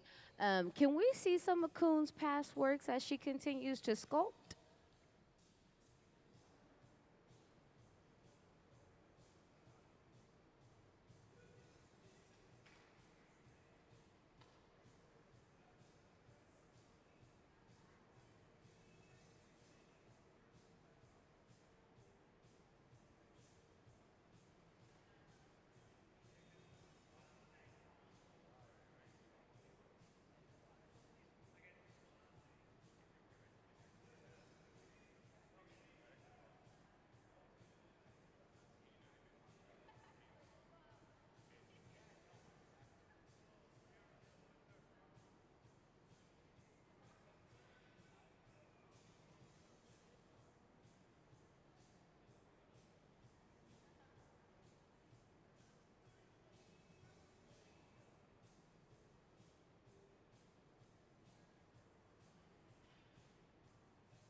We have a few events coming up here at the Museum of Glass. On 419 and 420, we'll have some soft glass pipe making, and then borosilicate rigs will be created here in the hot shop, as well as like on the torches. A lot of pipes are made on a torch tabletop. And on Saturday evening from 5 to 8, we'll have a beer garden and food trucks, a silent auction, possibly some music too. And so if you're interested in coming to hang out here at the Museum of Glass to learn a little bit more about the art of pipe making and bong making and rigs, you can come and hang out here with us that evening and grab a drink. You can drink and eat in the hot shop too, so it's pretty exciting. It's a great learning curve for people that maybe don't understand how these items are made. And then if you're interested, you can bid on the silent auction to take a piece home with you, potentially. And then also every third Thursday, the Museum of Glass is open free to the public from 5 to 8 p.m., which is a great thing to do after or before dinner. Or grab your dinner and come down and hang out with us. And so we'll have our Hilltop artists, youth artists, here working in the hot shop. And that's that program. The students start at about the age of 12, and they continue making glass till about 21. And so if you're interested in watching the youth come and make stuff here in the hot shop, it's a wild night. There's like, a lot of kids down here. Every bench is full, and we're free.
vent right here.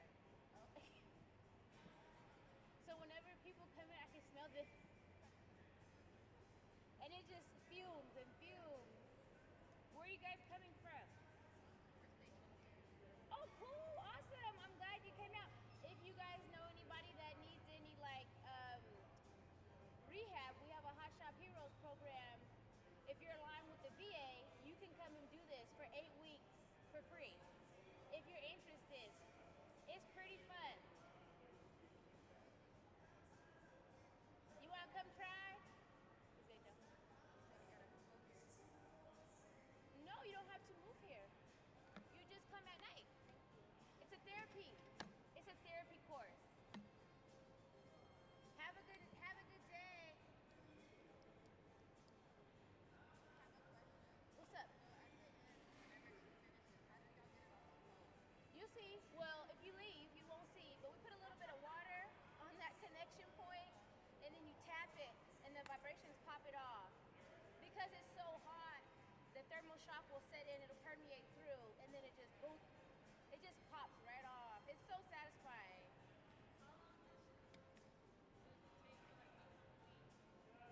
I'm sorry, what?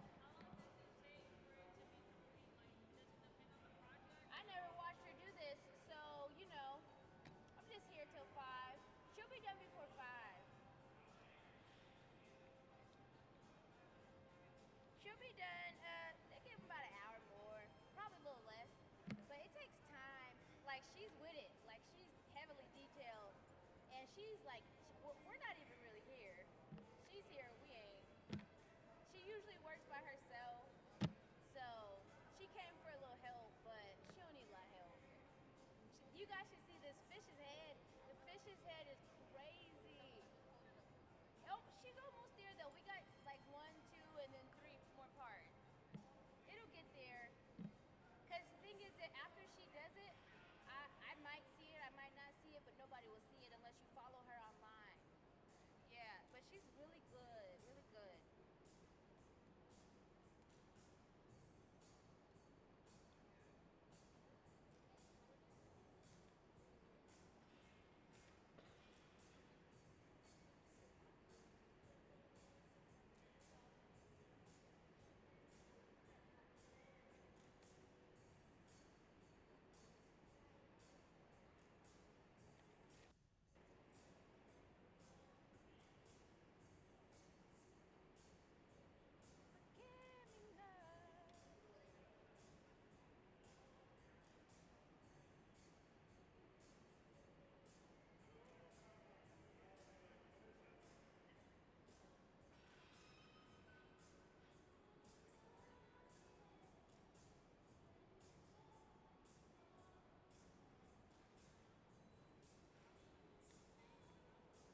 That hot torch is about 5,000 degrees, and so it'll get the area that you want super duper hot, so you're able to reduce glass or bind it together.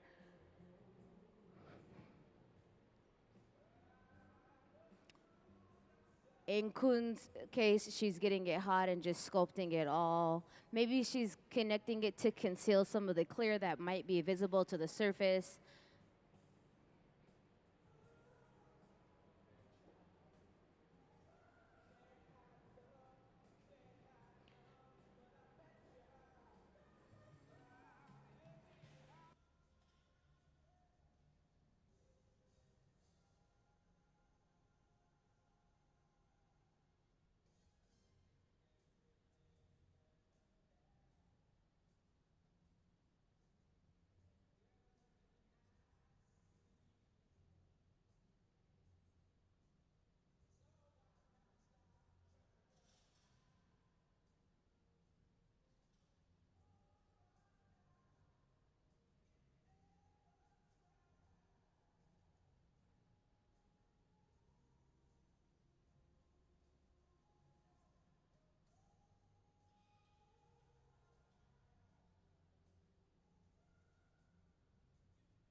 So now that we have the second hand on the body, as you can see, it is a very much so a labor of love, of taking time and getting every little spot nice and hot, and then also having to go in and out of that reheating chamber constantly to keep the piece nice and happily hot and connected to that connection point at the end of the body. The next step will be, I believe, the fish's head, and that'll be the step that completes. Yep, that'll be the next step. It'll complete the sculpture of one of the Lo Ting mythical creatures. For the guests who have been here watching for a little while, can we please see some of Kwun's past works? Kwun works full-time in the city of Chicago as a glass-blowing instructor. She recently graduated from Southern Illinois University with her MFA. She sought after this visiting artist residency because she wanted to work with a team of people who could assist bring her vision to life. And as she works here, it's really impressive to see the level of focus and details that go into what she's been creating here with the Hot Shop team.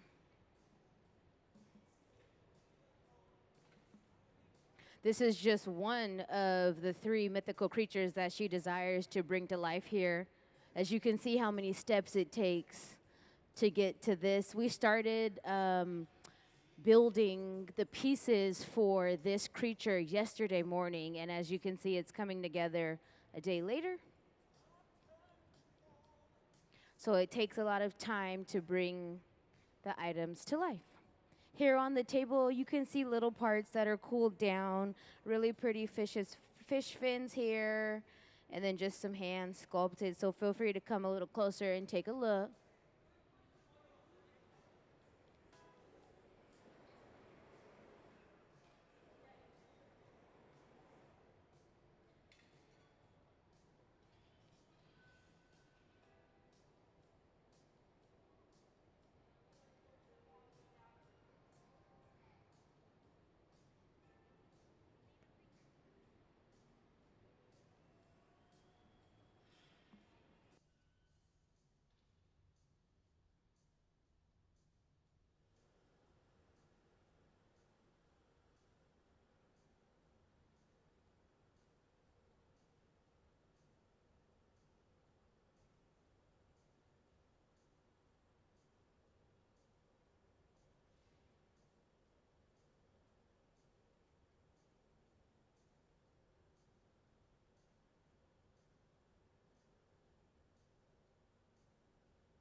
Can we see the reheating chamber diagram?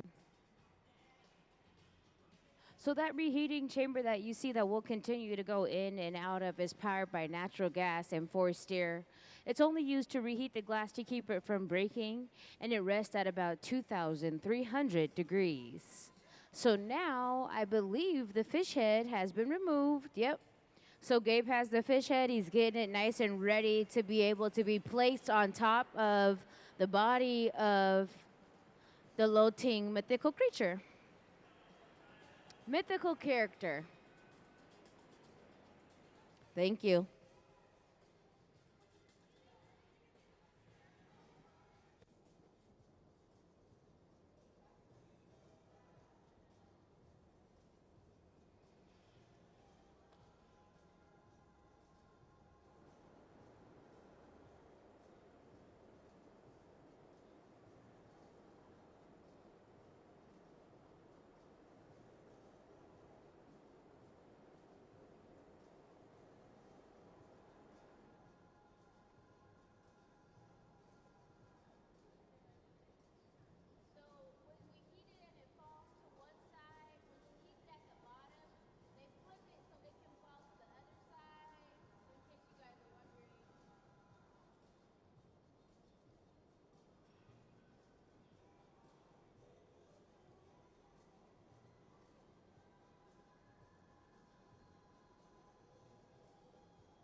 Can we go over to the left side of the hot shop on the screen so we can get a little bit of a closer look at the fish's head?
So now we're prepping the neck. As we prep the neck, we'll then slowly bring over the fish's head.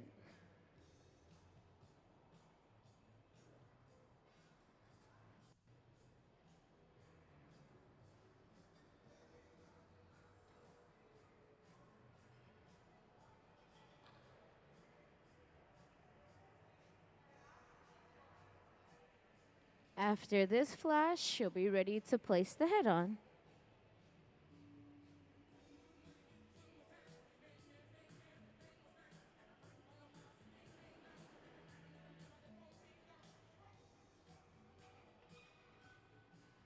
So those reheating chambers are about 2,300 degrees. So the more that we open up the doors, the more his hands are exposed to those really super duper high temperatures.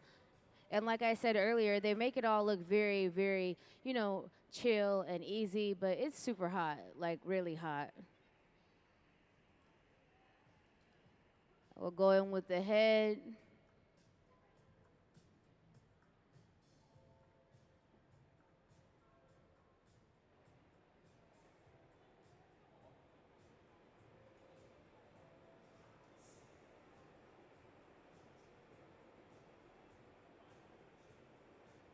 We'll put a little bit of water on the back of that connection point.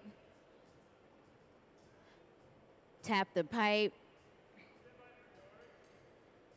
And that's how you disconnect the pipe from anything it's attached to. A little bit of water will set in, thermal shock. The vibrations will go through that stainless steel and then pop it off.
So now Gabe will get suited up to be able to catch this piece off the pipe, and then we're gonna box it up. We're gonna leave it without the tear that comes out of the eye, and that's okay.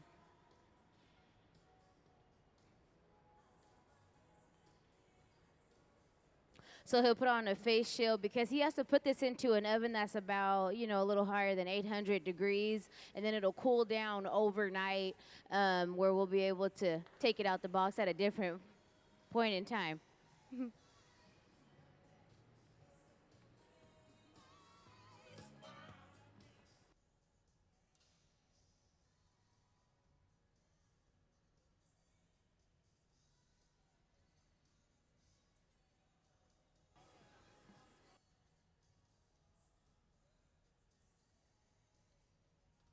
So his gloves are Kevlar mittens, which it'll protect his skin from physically being burnt, but he can still feel all the heat of this piece. It's still well above, you know, 1,000 to 2,000 degrees.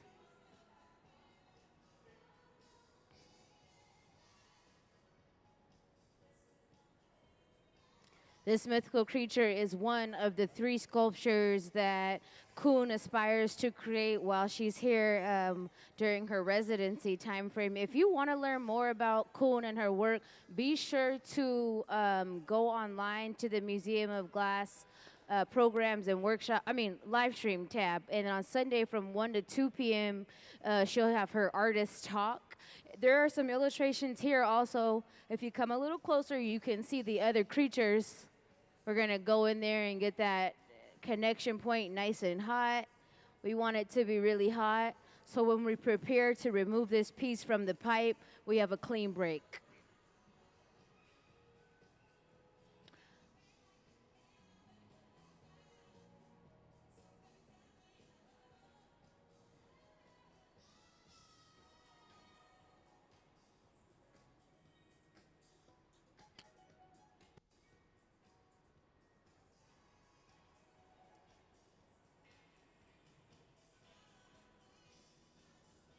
We'll go in with our shears.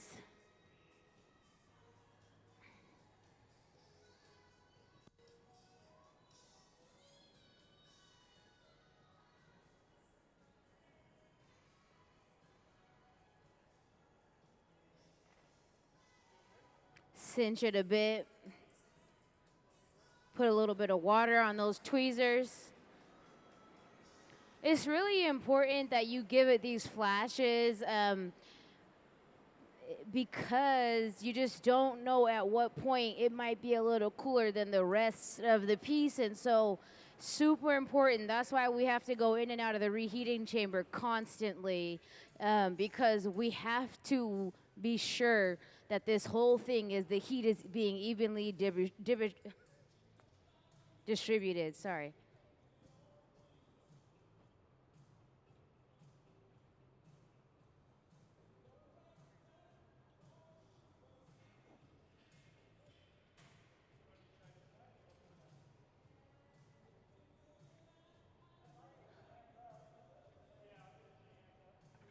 A little bit of water on the back of that pipe.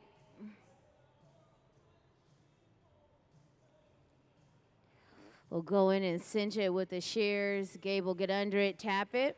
Let's give them a big round of applause for all their hard work. Into the annealing oven, it'll rest overnight to cool back down. Let's give Gabe a big round of applause also.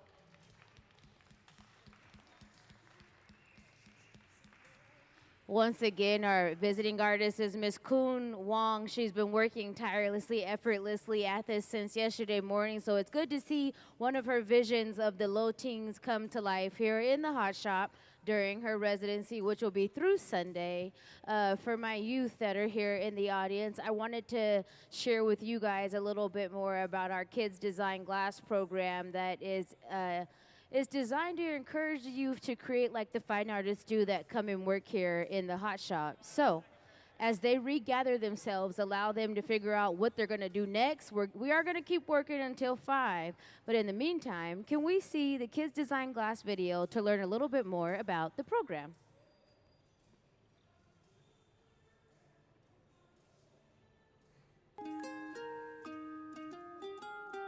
Like art through the ages, glass has always been sort of made by designer and maker.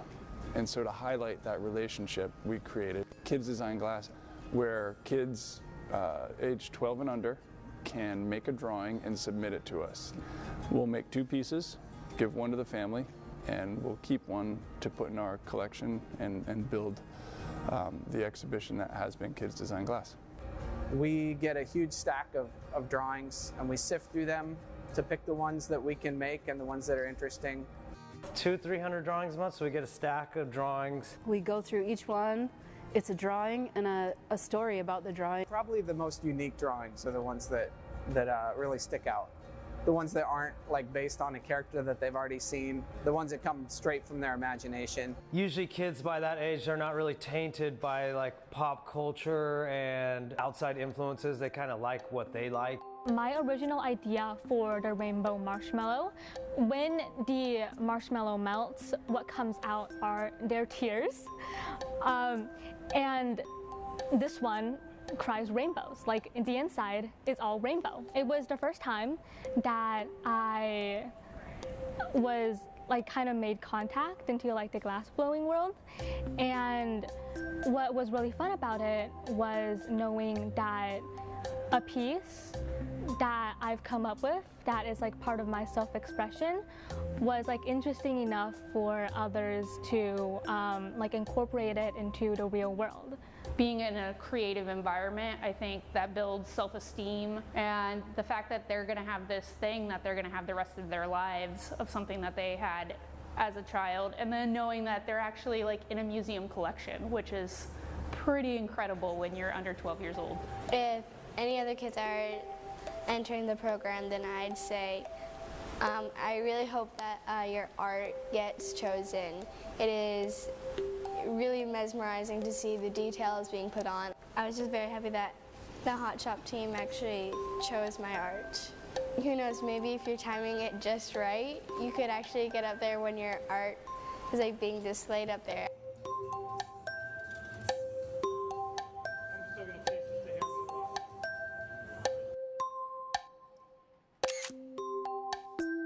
For 20 years, I've made some wild things. It's so free, and I would say loose, but what we really pay attention to is making sure that we're capturing all the details. There's so many challenges in making the kids design drawings, and I think that's something that maybe the average viewer wouldn't notice. A lot of these objects are very fragile and are just different than any of the other glass I usually work on. The way the kids draw them, they just have no idea of what, glass can do, so they just draw it however their mind imagines this object. We're talking with them, making sure that we're seeing the color the same way, making sure that, the eyes are on one side or are they supposed to be on both sides. Appendages and weird helmets, they're all great challenges and things that we wouldn't necessarily run into without this program. I think it's inspiring for us as glassmakers, and I hope it's inspiring for the kids doing the drawings. I hope the kids kind of see that their creativity is this muscle that they need to exercise. One of the best parts about the program is seeing the kid in the front row giving us tips on how we can make it better or things they don't like that we're doing. They have a voice here. I designed the lion crab in 2011. Just recently, we went back to the museum, and seeing my piece on display at the museum was just incredible. I mean, we have times where people come in the crowd and some young adult, in their 20s or early 30s, is like, hey, you made my kids design glass, and they bring out their phone and show us a picture, and it's them like 10 years old. And, it's to see the impact that we've made. I think every single one is special. Yeah.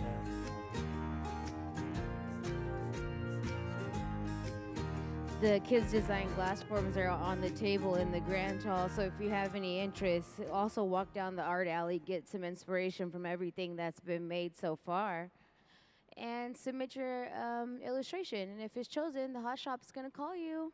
So here, in the furnace is where all the glass is held. The furnace is this large ceramic tank, and it holds up to about 1,000 pounds of molten hot glass. It runs 24 hours a day, 7 days a week, and it rests at about 2,100 degrees. And so, as you can see, the hot glass, it likes to stick to hot steel. We'll dip the pipe into the furnace and rotate it, and there's a certain level of viscosity which allows the glass to adhere to itself as we capture it out of the furnace.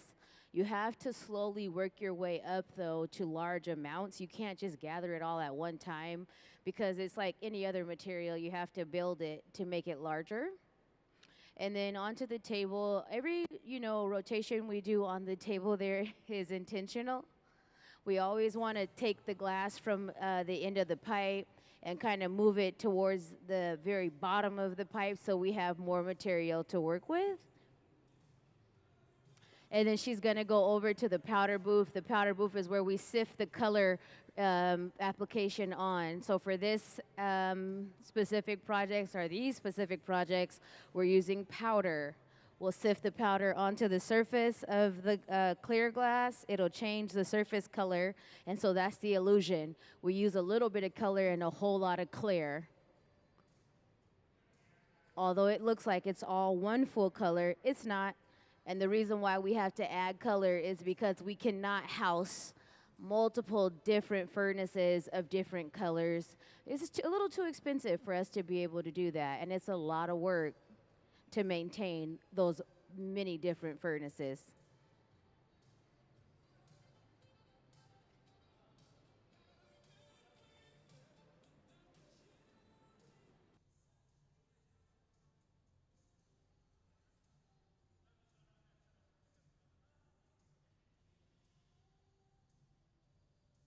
We got the powder on the glass, on the surface, and then back into the reheating chamber to melt it all together.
can we see the powder booth? She's going to go over to the powder booth and slowly start sifting powder on. Yeah, you can try to peek, but it might be kind of hard. I think it's easier when you just watch from the top. Look, they don't move all the way up there. They try to see.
Can we please see some of Kwun's past works?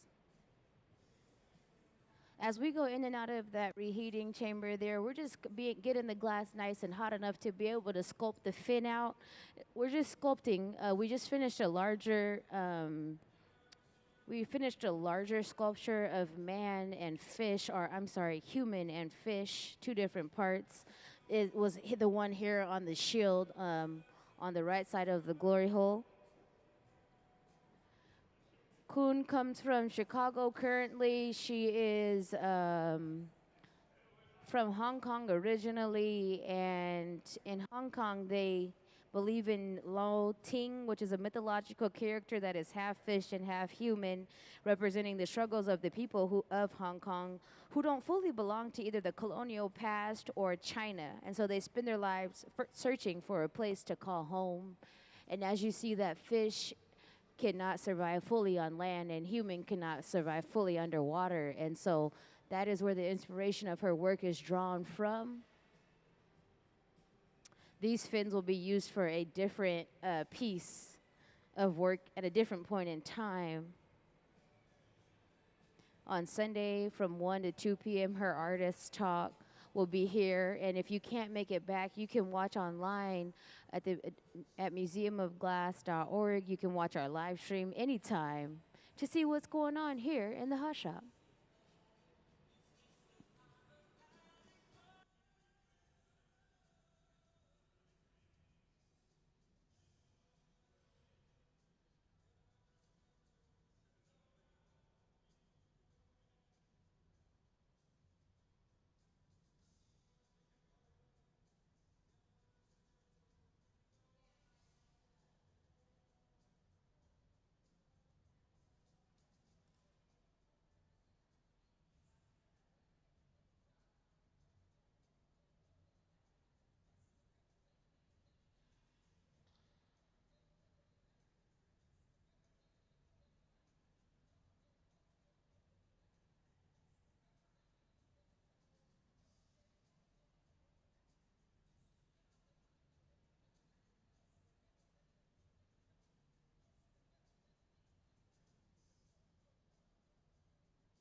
We can place items in the garage here where they'll rest overnight to be able to use them at a different point in time. It's just a resting area, a holding space.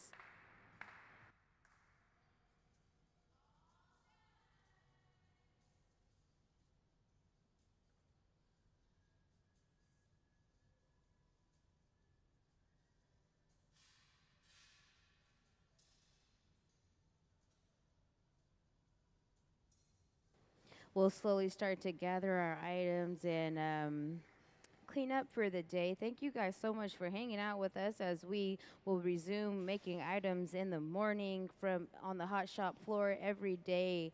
We're here creating. We start at 10 a.m. And if you want to watch on the live stream, you're more than welcome to tune in to museumofglass.org to learn more.